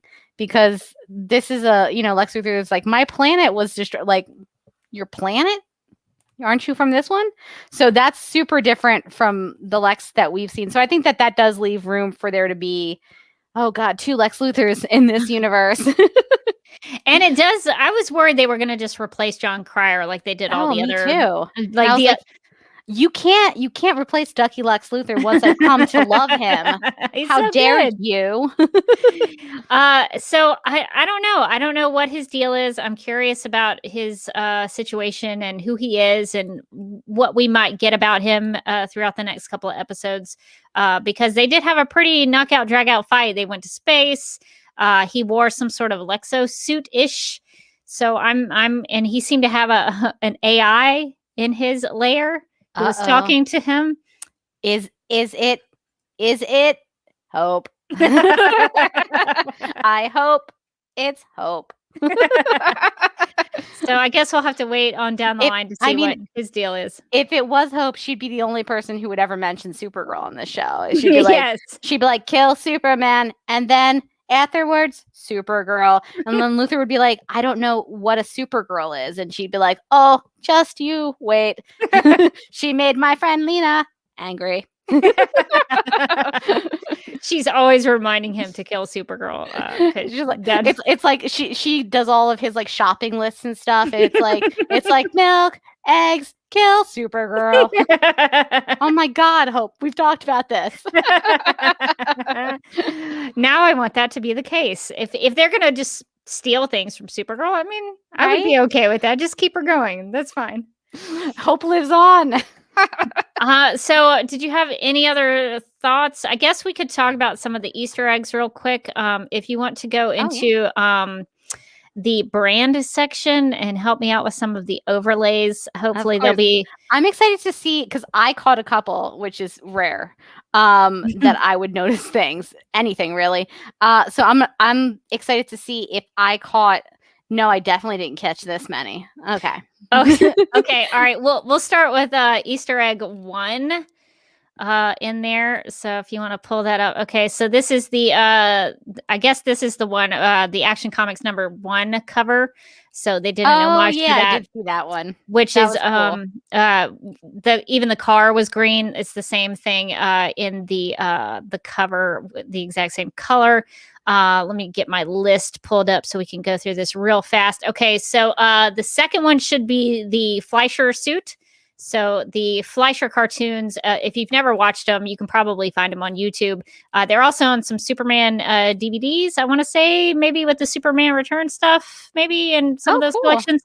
But the Fleischer animated shorts are so well done. They hold up to this day. They were actually influential on Batman the Animated Series. So Bruce Timm took some inspiration from the Fleischer animated stuff and then adapted it to Batman, and then of course Superman the Animated Series. So the Fleischer animation shorts are just amazing. They're beautiful, and they still hold up, and they were made a very, very long time ago.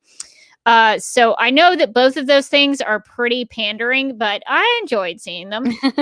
Superman even says that his mother made his Fleischer suit for him. That's pretty common, I think, in a lot of Superman stories that Martha makes the suit for him. So that was it. I think in Lois and Clark, they had that too. Yeah, Martha makes it. Yeah, because they have that whole, what is that song that plays during that montage? But they have a whole montage about Martha making the suit. So that's an Easter egg in itself. Number 3, I think, is Lois mentioning Steve Lombard because he can get tickets to the Metropolis Meteor Games. Steve Lombard, of course, is a Daily Planet employee at the Daily Planet, and he's usually portrayed as a sports writer. We never saw him. No. Which is very upsetting to me. You had the Daily Planet set up, and we didn't really get to meet anyone other than Lois and Clark. So that kind of stinks. And Lois mentions the meteors, and there are 2 versions of the meteors. One is it's Meteors baseball and Meteors football. So in the comics, the Meteors are a baseball team. And they are also a football team. So I guess Metropolis just oh my God, they love their meteors. They love their meteors. So I feel like I heard meteors and I had like a flashback from Smallville because in Smallville, everything bad that had ever happened in the universe was because of the meteor shower. R.I.P. Lana's parents, and so I was like, oh my God. I swear, if there was a meteor shower here, I swear. It seems like they named that in bad taste, the baseball team. But apparently, Steve Lombard can get Meteors tickets. Number 4, Jordan plays as Raiden in Injustice 2. That's the video game he's playing. That's going to be more important in the Snap Judgments when we get to them in a second. So we'll talk about that. But Injustice is a video game, but also a comic book series. So like Injustice exists there, but like they don't mention Supergirl ever. And spoiler alert, Supergirl's really important in Injustice too. Oh my god, of course. Of course. So we'll get to that in a second. All right, so number 5, the names on the chalkboard while Clark is on the phone. There's a couple of Easter eggs there. Dr. Donner is a reference to Richard Donner, who's the director of the 1978 Superman movie. Siegel and Schuster are on there as well as a tribute to Jerry Siegel and Joe Shuster, Superman's co-creators. And the next morning on the chalkboard, the name Dr. Reeve is written on the board, which is a reference, of course, to Christopher Reeve, the iconic actor who was in Superman, the movie, Superman 2, Superman 3, and Superman 4, The Quest for Peace. So lots of Easter eggs on that chalkboard. I caught the chalkboard Easter eggs. I was like, oh, hey, look at me. Got him. I was so proud of myself. Knew your stuff. All right. Well, number 6, Martha Kent's physician is Dr. Fry, who is an homage to the Kent family doctor that was mentioned in Richard Donner's 1978 Superman film. Oh my God. I knew that had to have been a reference to something, but I was like, I cannot for the life of me think of what it could be. Well, yeah, that seems like a deep cut. not to reference the special again, but Jeff Johns, everything that he does with Superman is an homage to Superman the movie. Everything. He even did a comic book where Gary Frank basically drew Christopher Reeve and Margot Kidder, and it was a little creepy on Candy Valley. Basically, Jeff Johns doesn't know anything else except for Superman the movie. So I'm not surprised with all these Superman the movie Easter eggs. All right, so number 7, a crow's pennant is seen in the Kent farmhouse. And of course, you would recognize that, Morgan, for the Smallville High School Crows. Because Clark Kent on Smallville played football for the team. He was the quarterback. He sure did. Was that a little dubious considering his powers? It sure was. They didn't. I think they had maybe a little bit of a talk about that, but it was fine. He was like, but Dad, I really want to play football. And Jonathan's like, oh, son, all right. Don't kill anyone. Yeah. Because he definitely could. A good show. he definitely could kill them. Number 8, Clark lifting the truck is supposed to be like Baby Kal-El lifting the truck in Superman the movie. Very different though. Not exactly the same. Yeah, a baby lifting a truck's much cuter, let's be honest. What's that baby doing? All right, so number 9, Superman's battle with the stranger, Captain Luthor, begins at Hudson Nuclear Power Plant, which was the site of Firestorm's origin in 1978's Firestorm number 1. That's a pretty deep cut, but I guess they needed a nuclear power plant, and that's where they got that. Well, some love for Firestorm. We miss him over on Legend. Poor Jax and Stein. I mean, Jax is still alive. Spoilers. Yes. So maybe you could see him sometime. He could come back. He could come back. He's visited from time to time. He's got a lot going on though. He doesn't want to keep coming over. And number 10, and we'll talk briefly about some other Easter eggs, but number 10 here, the bonfire at the Schuster mine was named after Superman co-creator Joe Shuster.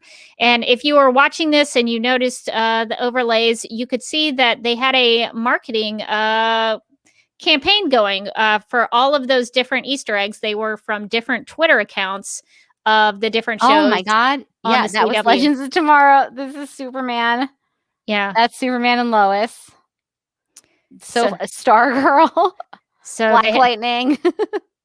Wow. They just took over all the different, that's Batwoman. That's Supergirl. Yes. Girl got number 2.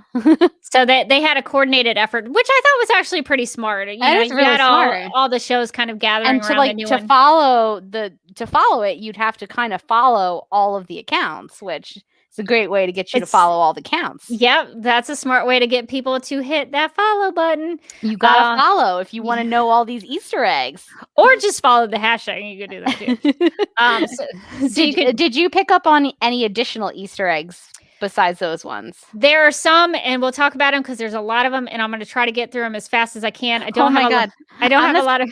I bet. I'm sure that you picked up on the one that I picked. I probably picked up on like one additional one, and it's probably in your list. All right, so let's go through these very quickly. Speed round. interject anything that you want to when we get there. Okay, so apparently, and I got a lot of these off of some other websites because I was just trying to compile everything. So I don't agree with some of them, but we'll see. One of the websites said that in the Daily Planet scene, we see that Ron Troop was being laid off.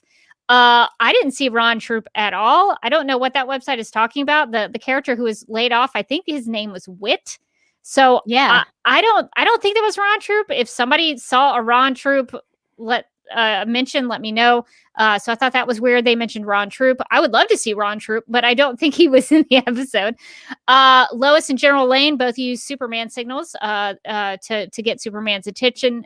This was not a signal watch, but it was some sort of Superman signal. Can I just say that Supergirl gives out classier ones? Well, the ones they had were a little bulky. Like it was like a little box thing, and you had to push a button. It looks like you're a villain trying to blow up. Yes, it looks like a detonator. Right? It's like, hold on, I gotta call Superman with my dead man switch. Like, what are you doing? It needs to be some kind of bracelet or something for Lois. For real. That made no sense. But that was sort of akin to the Jimmy Olsen signal watch. There was a news Chiron lower third that mentioned Ace Chemical. Of course, Ace Chemicals is very famous in the Batman mythology. There is also a news report about a space shuttle, which could possibly be a nod to Man of Steel #1 by John Byrne, where if I remember correctly from that story, Superman saves a space shuttle. It's one of his big things that he does early on in that issue. The death of Jonathan Kent was like Superman the movie, where he has a heart attack, which I don't really buy that scenario now. I think that scenario is very outdated. Number one, people survive heart attacks all the time. So it's not a completely deadly issue.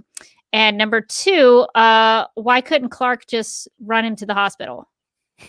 He was like, call 911. I was like, you're Superboy. You can't run him to people give Clark a hard time in Man of Steel because he doesn't run to get Jonathan Kent out of the tornado. And I'm like, are you going to give him a hard time here? Because he could have run his father to the hospital. I'm sure the hospital wasn't that far away. It's a small town. He probably could have got him there, and they could have saved his life. Poor Jonathan. He's just always getting the worst, like just the worst side of the coin. I don't buy his death like that anymore. I just don't accept it. Find another way to kill Jonathan Kent. It doesn't make sense anymore. Find a more creative way to kill Jonathan Kent. Maybe it's like a Rube Goldberg kind of device where like a ball hits another ball, kills Jonathin Kent, you know? I mean, if we have some medical, doctors, nurses. Entertain me. Yeah. Hey, chime in. What do you think about Jonathan Kent's death and his heart attack? Is that something that would be preventable? Let us know. I'd be very interested in that. Okay. Mind the Gap says Jonathan is Kenny from South Park. They're just always killing him off. Hey, He's the Uncle Ben of this universe, where it's like you always just have to sit through him dying. And he's not the only one who died. They killed Martha in this one too. They were like, nope, no parents, no old people. They were ice cold in this one. We're taking them both out. I will say I liked the scene when Clark went in to find Martha. It was a very emotional scene. The music was very beautiful. The pilot had really great music. That scene in particular had like some old piano playing. It sort of sounded like the piano was a little bit out of tune, and it gave it a really cool sound. So I really like that scene, even though that must have been the worst day for Clark. He got fired and his mom died all in the same afternoon. So that was pretty crazy. So anyway, I guess we'll get back to Easter eggs. When Lois and Clark arrive at the Daily Planet, they're greeted by a character named Max Minkin, who is an obscure character from the 1966 Broadway musical. It's a bird, it's a plane, it's Superman. There was another interpretation I thought was pretty good.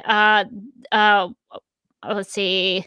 Trying to get through this. So when Lois Lane and Clark Kent arrive at work the next morning, they're greeted at the elevator by a stone-faced man Lois identifies as Max. And that's important for Lois Lane. Well, I guess for Clark Kent too. But I think it's the Earth 2 version when they're at the Daily Star, when Clark and Lois work at the Daily Star, instead of Perry White, the editor is George Maxwell Max Taylor. So it could be a reference to George Taylor from the Daily Star. Who knows? So I think there's, a couple little maxes that you could go with that. During Martha's wake, Clark and Lois speak to a man named Cobb Brandon. In the comics, Cobb Brandon was the grandfather of one of John Kent's friends, first appearing in 2016 Superman #2. So I had a feeling that he was somebody, but I had to look that up. While speaking to Lois and Clark about Martha, Lana uses the term Superwoman, which is interesting for Lana to use specifically because she was Superwoman in the comics. She had an entire series called Superwoman where she was the star of. So that who knows if that's going to come into play in the show, if she'll actually become Superwoman. So also Superman freezing the water is something that Christopher Reeve's Superman does in Superman 3 to cool a facility down. It's also very something Silver Age that they do in the comics all the time. I think we recently talked about Supergirl doing something similar to that in the Leslie Lar Spotlight. Oh yeah. Where I think she did. Where she needed to get water for that town when she was the witch in the story where she was revealed to be the witch. I think she did something similar. So that's very Silver Age for them to do. There's an overlay for this one, Morgan. There's a reference to Samuel Foswell. Yeah. Who in the comics was a senior reporter at the Daily Planet and would sometimes serve as an editor when Perry White was out on vacation. So he is a character from the comics.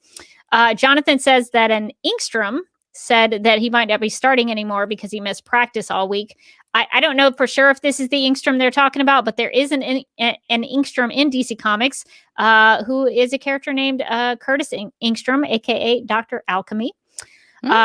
Clark reads Kryptonese, and I checked it to make sure it was correct. The translation that made me happy. Put in that little extra effort there, Superman and Lois. All you have to do is download the Kryptonian font from Superman homepage. You'll never mess it up. I don't know why that's so hard. All you have to do is download the font. That's so funny. I didn't know that. Yeah, that makes it even better whenever it's wrong. It's been wrong on Supergirl, and I'm like, why? How? You just download the font and you'll get it right every time. It's just the keyboard strokes. Why? Okay, so General Lane mentions a phone booth for Clark to suit up in. Of course, that's a throwback to Christopher Reeve, who would change at a phone booth, but it's a really weird thing for him to say because phone booths don't really exist anymore. Yeah, I clocked that and I was like, wait, what? Where are you going to find the phone booth? They're like, isn't there a phone booth to change into? No, there's not a phone booth to do anything in. They don't really exist anymore. Nobody knows now what they are. I remember I was in like Disney World a couple years ago and they had like, I guess like a little phone booth in like Epcot or something. And there was like a little kid and they was like, Mom, what is that? And she was like, it's a phone booth. And the little girl was like, I don't understand. And I was like, shut up. Shut up, child. makes you feel really old. I know. I was like, oh gosh. Yeah. So phone booths were a thing. If people don't know who are listening to this, phone booths used to be on streets. And if you didn't have a way to communicate with somebody, it was back before you had smartphones or cell phones, and you could put a quarter maybe in the phone and you would dial people from the phone booth. You just call somebody up. You didn't always have the phone in your pocket. Couldn't go on the internet and take videos. There was no internet. you just call them. So that's what a phone booth was essentially. Let's see, where am I? Okay, so Lana mentions Pete Ross in her story about the car wreck. We talked about that. Sarah Cushing mentions Euphoria with Jordan. Euphoria is a TV show that, quote, looks at life for a group of high school students as they grapple with issues of drugs, sex, and violence, unquote. So that's why they mentioned Euphoria. Do you know where you can find Euphoria, Rebecca? It's on HBO Max. Well, it's available for you on HBO Max. We've got our HBO recommendation of the episode. They were like, hey, corporate synergy. And the last one I'll mention is that they talk about Galaxy Holdings, and that is, I think, is supposed to be Morgan Edge's Galaxy Communications from the comics. So it's sort of a reference to Morgan Edge, though. So there were a lot of things that were in there if you cared to know about them. So the only thing that I picked up on, I didn't pick up on half of those that were on the list, but I did pick up on Clark mentioning getting taped to something, like getting taped to a tractor, which to me seems pretty like a pretty blatant reference to like the pilot of Smallville, where he gets taped to a scarecrow.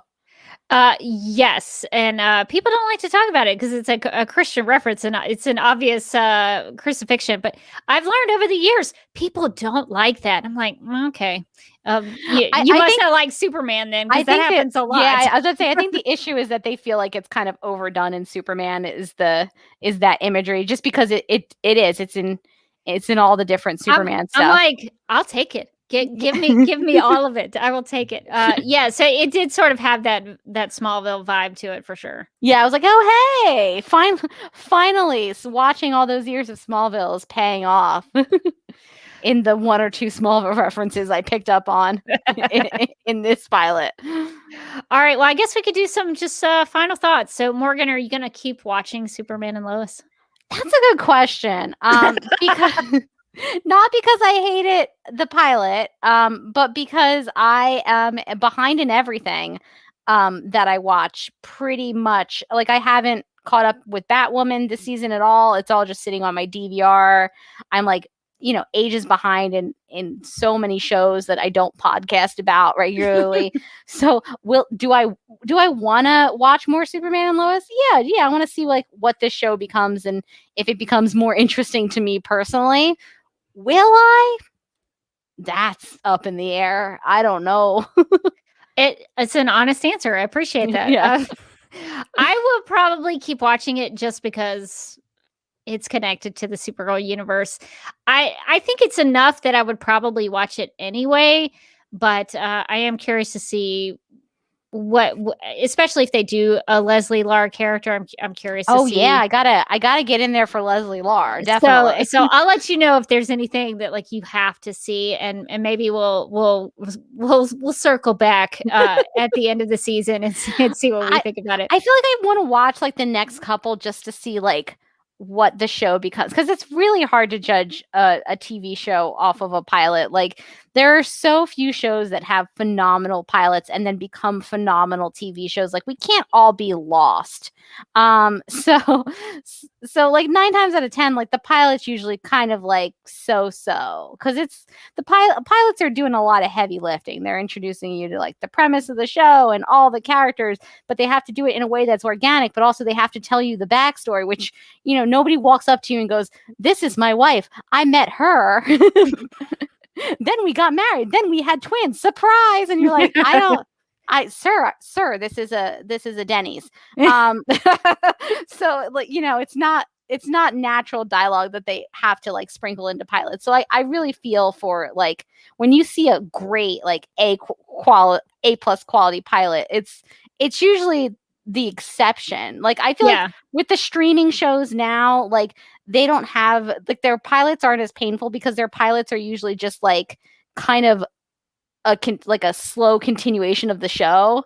But like in the kind of show that this is, where it's like on a network and you're watching it week to week, like it actually has to be kind of piloty. It has to like introduce. You can't just put on episode 2. I mean, I can, because I waited until today to watch episode 1, so I can just slide right on into episode 2 after we're finished recording.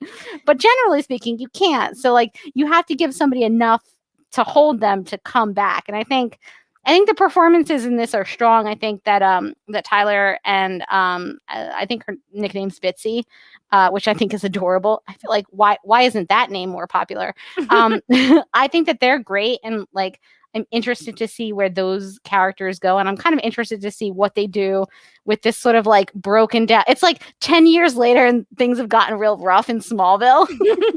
Like when we left it, Lana was like, "I'm thriving running this cafe," and now everything is shut down, and in my mind, Lana's working for Morgan Edge. So what will happen? That's a pretty interesting take on the show. Yeah, I think I'm willing to see where it goes from here, because I did think it was a strong pilot. I mean, nothing can be lost. But even some of my favorite shows like 30 Rock, like 30 Rock's pilot is good, but it's not as good as some of the other episodes of 30 Rock. Like there are better episodes of 30 Rock. So pilots are not usually supposed to be like the greatest episode, but they're supposed to be enough to get you into the episode.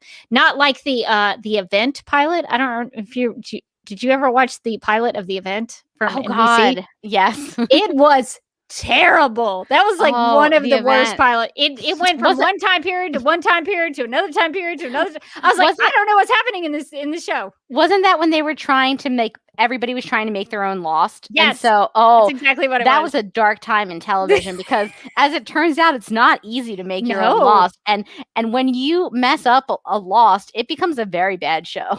It was so terrible, and I watched it for like 5 or 6 episodes, and I was like, "This is it." I remember I watched a couple, and I was like, I feel like what's happening? Everything was so. I remember the dialogue being really vague. Every episode was like, "Yes, the people who are doing the thing are going to be doing another thing." I was like, "What? What? Dun dun dun." What does that even mean? So, just if it's better than The Event, it's a pretty good pilot. It's a pretty good pilot. So I'll give it that. We've got the bar that we. That's the low end. We measure everything again. Lost is up here. The Event is way down here. Well, it's funny when we did like a bunch of pilot pods during our forever hiatus on Legends. One of the pilot pods that we did was like The Following, which was like this kind of like horror procedural show that involved cults and stuff on Fox with Kevin Bacon, and it was very piloty. It was like people like meeting each other for the first time and then unloading their childhood traumas on each other. And I was like, whoo, I forgot what like pilots are like. Oh boy. This is rough. So it wasn't as a pilot, it was way, way beyond that. It was doing a lot better than that. That sounds better than The Events pilot because I'm not telling you, it was terrible. It was really, really bad. Anyway, so those are kind of our thoughts on Superman and Lois. Definitely let us know if you have any thoughts. But I think before we wrap up, do you want to make some snap judgments? I do. All right. In the game of snap judgments, each person is presented with 2 options, but must only choose one. First instincts are recommended and explanations are unnecessary. All right, we got some hot takes in here, Morgan. Okay, I'm excited. All right, so I guess the first one, we sort of already talked about it, but Jordan or Jonathan, if you had to pick one, who's your favorite? I mean, Jonathan. Jordan is just Jordan's got a lot going on. Jordan's very angry. I feel like Jordan is like the stereotype of an angsty teenager, and it's like I'm not interested in watching unless he's like solving a crime of some kind, which is how I like my angsty teenagers on television. He probably will, though. Once he starts solving crimes, it could go in the other direction. But until then, I'm just like, cheer up, dude. Like, you're sitting in your room, you're playing Injustice. Life seems pretty good. Yeah, I liked Jonathan after he used his heat vision and he sort of bonded with Clark. That was no, I'm talking about Jordan. I keep getting them mixed up. I love that they named him Jordan and Jonathan. It's fun to say. Well, Jonathan, of course, is named after Jonathan Kent. Jordan, I think, is supposed to be a combination of or it's supposed to be a reference to Jor-El, I think. Oh, part of it. So it's a that's kind of a cold diss that she doesn't want to name anybody after her dad. She's like, no. She's like, what if there are 2 variations of your dad's names, and like, my dad keeps showing up here in the middle of the night telling you to leave me. So I'm not naming anything after him. Get out of here, Sam. Yeah. So General Lane got the shaft on that, but I think I'll go with Jonathan here. Yeah. I think it's a unanimous Jonathan from us. All right, so the next one, the Fleischer suit or the Superman suit? Oh, I like the Fleischer suit. I mean, would I want that for the entire show? No. But I was excited to see it at the beginning, and I think that they haven't quite figured out the fit of the Superman suit. So it's hard for me to vote for that one. So I'm going to go Fleischer suit. I like the look of the Superman suit, but it didn't quite fit him very well. The Fleischer suit, I felt it seemed more natural. So I'm going to go Fleischer suit on that as well. All right, so our last snap judgment. And this is going to be a real Supergirl centric one. Ooh, hot takes. So, which one is worse? Kara not attending Lois and Clark's wedding. We never saw it in the wedding scenes, or Jordan playing Injustice 2, which actually features Supergirl very heavily. So I want to say the wedding, but I'm so confused with time, how it works, if it's a flat circle. Like, if the kids are 14 now and Kara is her age now, whatever her age may happen to be, then that means that wedding happened like 14 plus years ago. Would Kara have been like a teenager? But Clark and Lois got engaged in the Elseworlds crossover. See, this is what happens with Crisis, right? So like, yeah, Kara should have been at the wedding if the wedding was like a year ago. But if the wedding was like 15 years ago, then I mean, probably she still should have been there. You would have been what, 13 or something? Like, yeah, she can go. She can be a flower girl. Why wouldn't you make your cousin a flower girl? Okay, I'm mad. I'm mad about the wedding. It's okay. It's okay. I'm mad about it. Either way, she should have been there. I agree. Yeah. Yeah, that's tough. I'm going to say the wedding. I feel like she should have been at the wedding. That seems... But I feel like the reason that they didn't put her at the wedding is because they don't want to deal with the timey-wiminess of the timeline. No, because we're questioning it now. Yeah, we're thinking. Like, if you saw a little blonde girl and he was like, thanks for being a great flower girl, Kara, you'd be like, wait a minute, what? But if you also saw adult Kara there, like sipping some champs, then you'd be like, wait, what? And so the only way to do it was literally not to have her in it so that you didn't have to question when this was taking place. But when is it taking place? Nicole makes a good point. She would be the singer at the wedding. Obviously. She's done it before. She could do a side hustle of being a wedding singer. Get up there, Moon River. It's like her free bird. Yeah, so yeah, I think they did it just because they didn't want to deal with those questions. But it's still an offensive thing, in my opinion. Rachel also points out that she also wasn't at Martha's funeral. Cold. I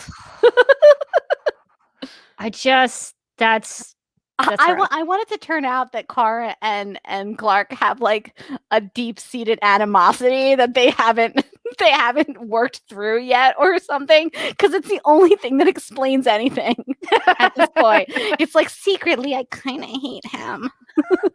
Well, hopefully we'll get some explanation about where is cousin Kara? Where's what would she be to the boys? Would she be their aunt? I'm so bad with family trees. Well, she's not their aunt because she's not his sister. She's his cousin. So she's their cousin too, right? But like, are they? Is it removed? Is she removed from them in some way? Once? I'm so bad with like family trees. Oh my god, I'm so lineage. terrible. I don't know. What? I'm just like, I'm your Aunt Morgan. Doesn't matter. don't question it. Somebody in the chat or send us an email. Everybody's saying second cousins. Okay. Makes sense. Yeah. All right. So yeah, we're getting a lot of second cousins. Oh, there's a third cousin in there. So I don't know. Well, we'll just say she's their cousin. She's a super cousin. She's a super cousin. Exactly. So that's what we'll go with. All right. So I think that's going to wrap it up for Snap Judgments. No judgments on your Snap Judgments.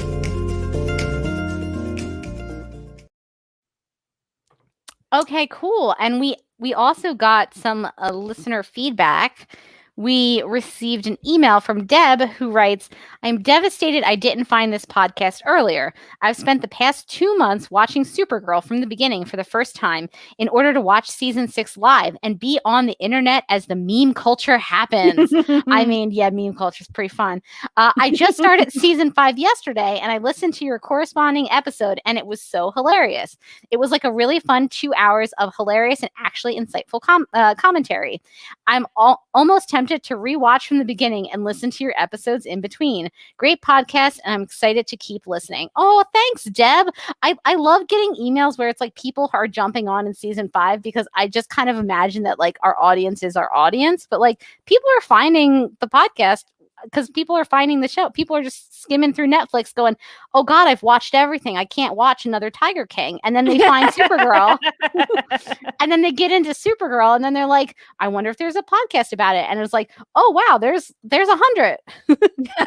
And we're one of those. Well, yes. Thank you, Deb, for listening. I'm glad you enjoyed it. Hopefully you enjoyed season 5 of the show. It was a up and down for us. You're in store for a journey, Deb, and I want you to get back to us once you've gotten to the end of that journey. And I want Deb's feelings on season 5 as somebody who's just went straight through the show. How are you feeling? Are you okay? Are you tired? I want you to write us and let us know. Please follow up with us, Deb, because we are interested in your thoughts. And thanks for sending in that email. All right. Well, I think that's going to do it for this discussion of the pilot episode of Superman and Lois. But I think we maybe should get to some plugs, and we'll be right back.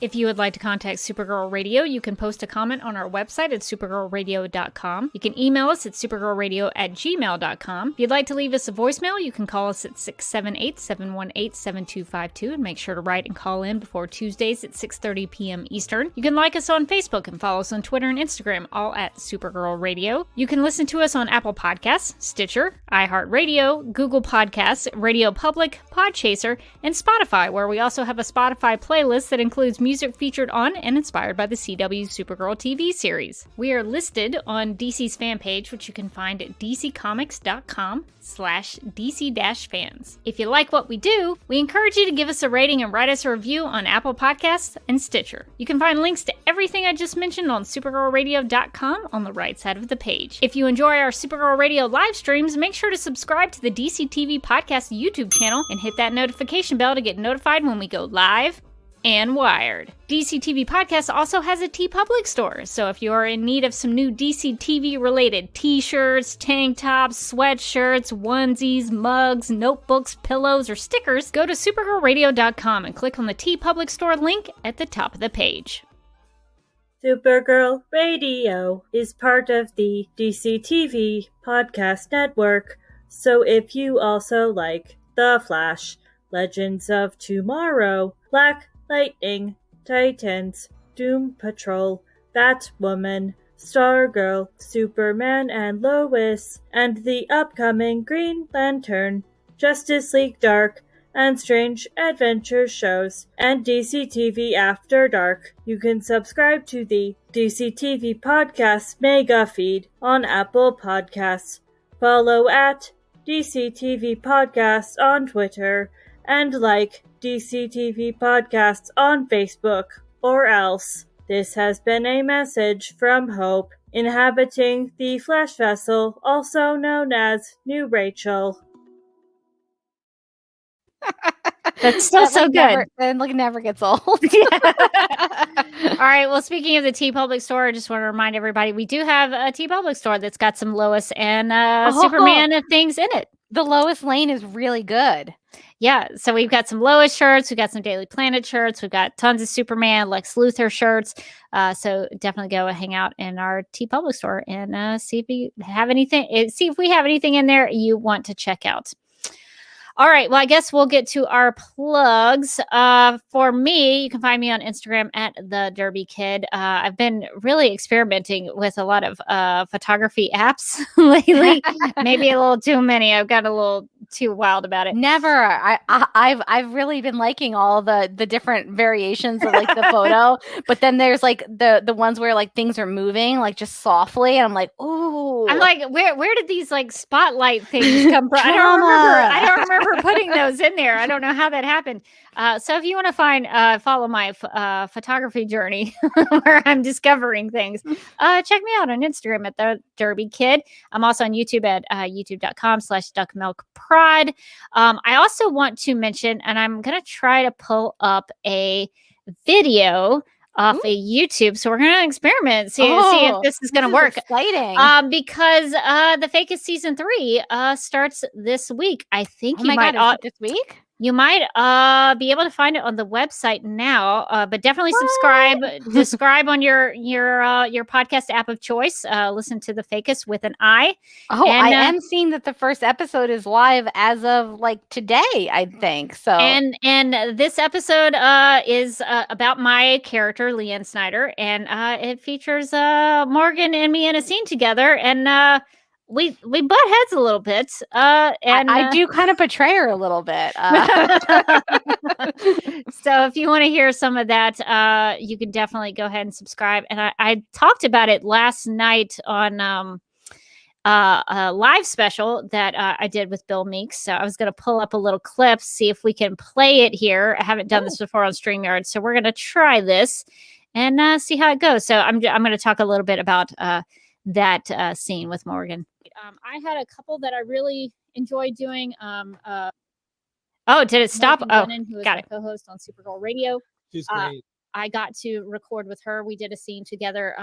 Her character is somebody that my character sort of butts heads with a little bit, which was a fun dynamic to play. And she was really good. The thing that Bill asked us to do more of in season 3 was improv, which I am terrible at. I am no good. I can read words off of a page in a script, but I cannot do improvisation. But Morgan is very, very good at it. And she, I will say, Rebecca, to interrupt you, I will just say that you're great at improv in the sense that so many of your accidental like flubs and flobs and things in our recording sessions have ended up in the show. So I mean, it makes me laugh. I don't know about anybody else. I'm accidentally great at improv, unintentionally great at improv. Yes, I will knock over my mic and flub up a line. That does happen. But Morgan is really good at it. She had an instance. I don't know if it's a spoiler or not, but she has a scenario in a scene where she had to think of ways in which she communicated to other people that Leanne had done something that she shouldn't have. And so Morgan had to think of different ways in which that could just be over the top and worse and worse and worse. And she did such a good job. She's very quick on her feet. And so that was a lot of fun. And so I'm just very impressed by that. And I think that helped me sort of think through some of the improv and how to work out how to do that, because I was kind of in improv school with everyone on season 3 of The Fakest. I also had a really good time recording with Amy, who plays Leanne's grandma, Grandma Snyder. I think I am older than Amy, so it's pretty hilarious that she's playing my grandma. But she was really fun, and she's real. I mean, Amy, like, I'm not an actress, but Amy is a legit actress. So she is very good, and I think she does some things that I think will surprise and delight people in season 3. I also Rebecca, you're muted. I did that because I didn't want people to hear me, and then I needed people to hear me. You were too kind, by the way. The improv was fun sometimes, but then by like one of the last recording sessions, we were all improving, and I had nothing, and it was just dead silence as I tried to think of one thing. And I was like, oh. It's like it's hard. It's tough. You really get put on the spot, and unless you have something quick, you're just sitting there. It's just a lot of dead air, and then you feel like everybody just wants you to improv faster. Yeah, it's very, very hard, but I think everybody is going to enjoy more. I haven't listened to it yet. No, but neither have I. I think people will really enjoy Morgan, especially. Don't listen for me. Listen because Morgan's in it. Well, I feel like if you're a fan of the network, there's going to be a lot of familiar faces, because Rebecca does a voice, I do a couple of voices, and Amy, I think, does like at least one or two from the Legends of Tomorrow podcast. And as you said, Amy is an actual actress, which which helps.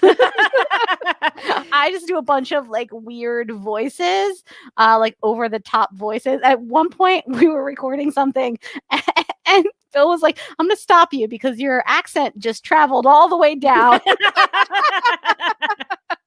all the way down the coast." And I was like, "Cool." It's good to have that instant feedback to let you know if you were not doing something well. But yeah, so Bill was actually able to steer us in directions that we needed to go. And I just want to tease that Morgan and Amy might have a twist to their characters that I don't want to reveal. But I think you might laugh so hard that you might cackle about it. So I'm just gonna say that. I like the tease. Yeah. Okay. No, Okay. Yes. I can't. I honestly, I'm really looking forward to seeing how everything gets put together, because just as a peek behind the curtain, like I only got a couple of pages, and that's what we read, and that's what we did, and then I bounced out, and I had no idea what the context of any of it was, honestly. Like 9 times out of 10, I'd read the pages that morning and was like, oh God, what is happening? So I can't wait to see the episodes come together, because I have literally as little clue as like any other listener about what's happening this season. Yeah, so definitely give it a subscription, because the Fakest is really funny. It's not very political per se. It's comedy. It's about a fake news team that does fake news. Like that's their whole thing, is they just report on the fake news. And so the season 3 I think is more about the people than the fake news. So I think you'll really like it if you listen to it. Things get wild in the Fakest this season. I wanted to pull up the overlay just to show that we got some Supergirl references into the Fakest somehow, which is that the key art is basically like the death of Supergirl. Yeah, so Bill used Crisis on Infinite Earths and Supergirl's death as a way into his artwork for season 3, and so that's his character Paul Defoe, who's dead. So the Fakest somehow dies, and so most of the episodes are about how each of the cast members think that they killed the Fakest. So the first episode is maybe a little bit of Leanne and her interaction with Paul Defoe. And so Leanne is the character with the Bama on her shirt. So that's kind of why in that video I did with Bill that I was sort of cosplaying as Leanne. Although I didn't dye my hair pink. Her hair is pink. But I tried to dress the part. But yeah, so it's gonna be a wild ride. I don't even know how it ends. I think he still has 2 episodes to write, so we'll see. I think I might end up coming back for one of the final episodes. So I'm gonna have to dust off that voice, that wacky voice I've been doing. See if I can still find it in the moment. I think one of my favorite things about doing this is just being able to like pretend I'm an actor and be like, hold on, Bill, I have to find the voice. Like I'm never going to be able to say stuff like that in my normal life, so I really enjoyed being able to do it for a little bit. This is the only time anybody's ever going to want me as an actress, so I might as well enjoy it. we gotta ride this as far as possible. Yeah. So this has been a lot of fun. So definitely check out the Fakest this week. And you can find me on Twitter and Instagram. I'm at Mojotastic. You can also find me on the Legends of Tomorrow podcast, which we just released our much hyped book club episode I think this weekend. So that was really fun. The author of the book actually listened to it, which was wild. Cool. This is wild. I was like, oh my God, what did I say? Thank God we all liked it, right? So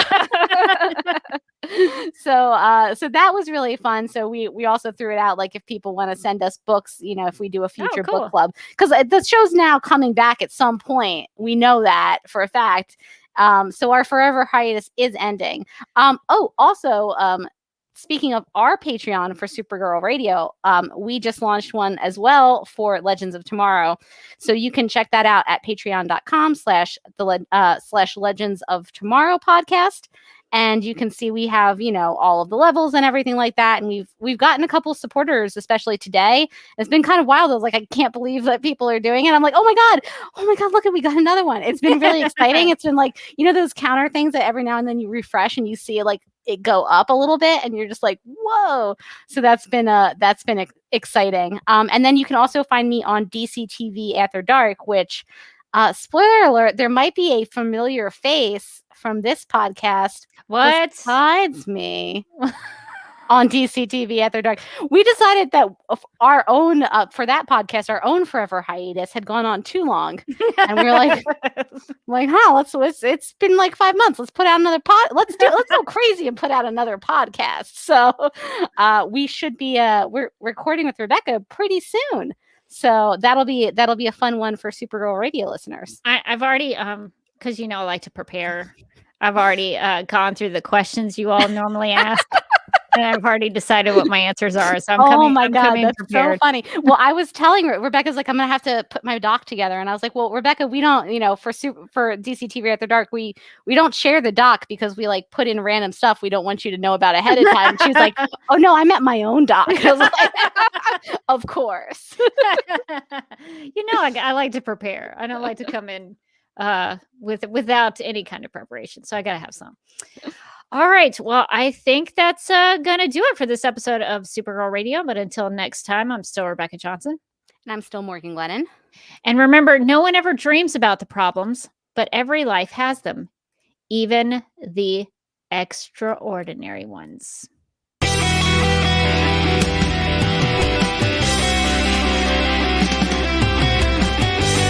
DCTV podcast. There's too many now! Exclamation point. Is becoming a human burrito a plus or a minus? I don't know. It does seem snug. I mean, they say you are what you eat. Oh no! Yeah. So I do a podcast called Supergirl Radio, and one of our segments is Lena Luthor, Boardroom or Ballroom, because she looks like a boss in this coat.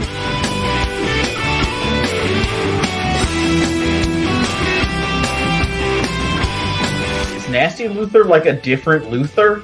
It's not just Lena being mean? No. Helen Slater here. It's so fun to know that you're hosting a podcast called Supergirl Radio. Yeah!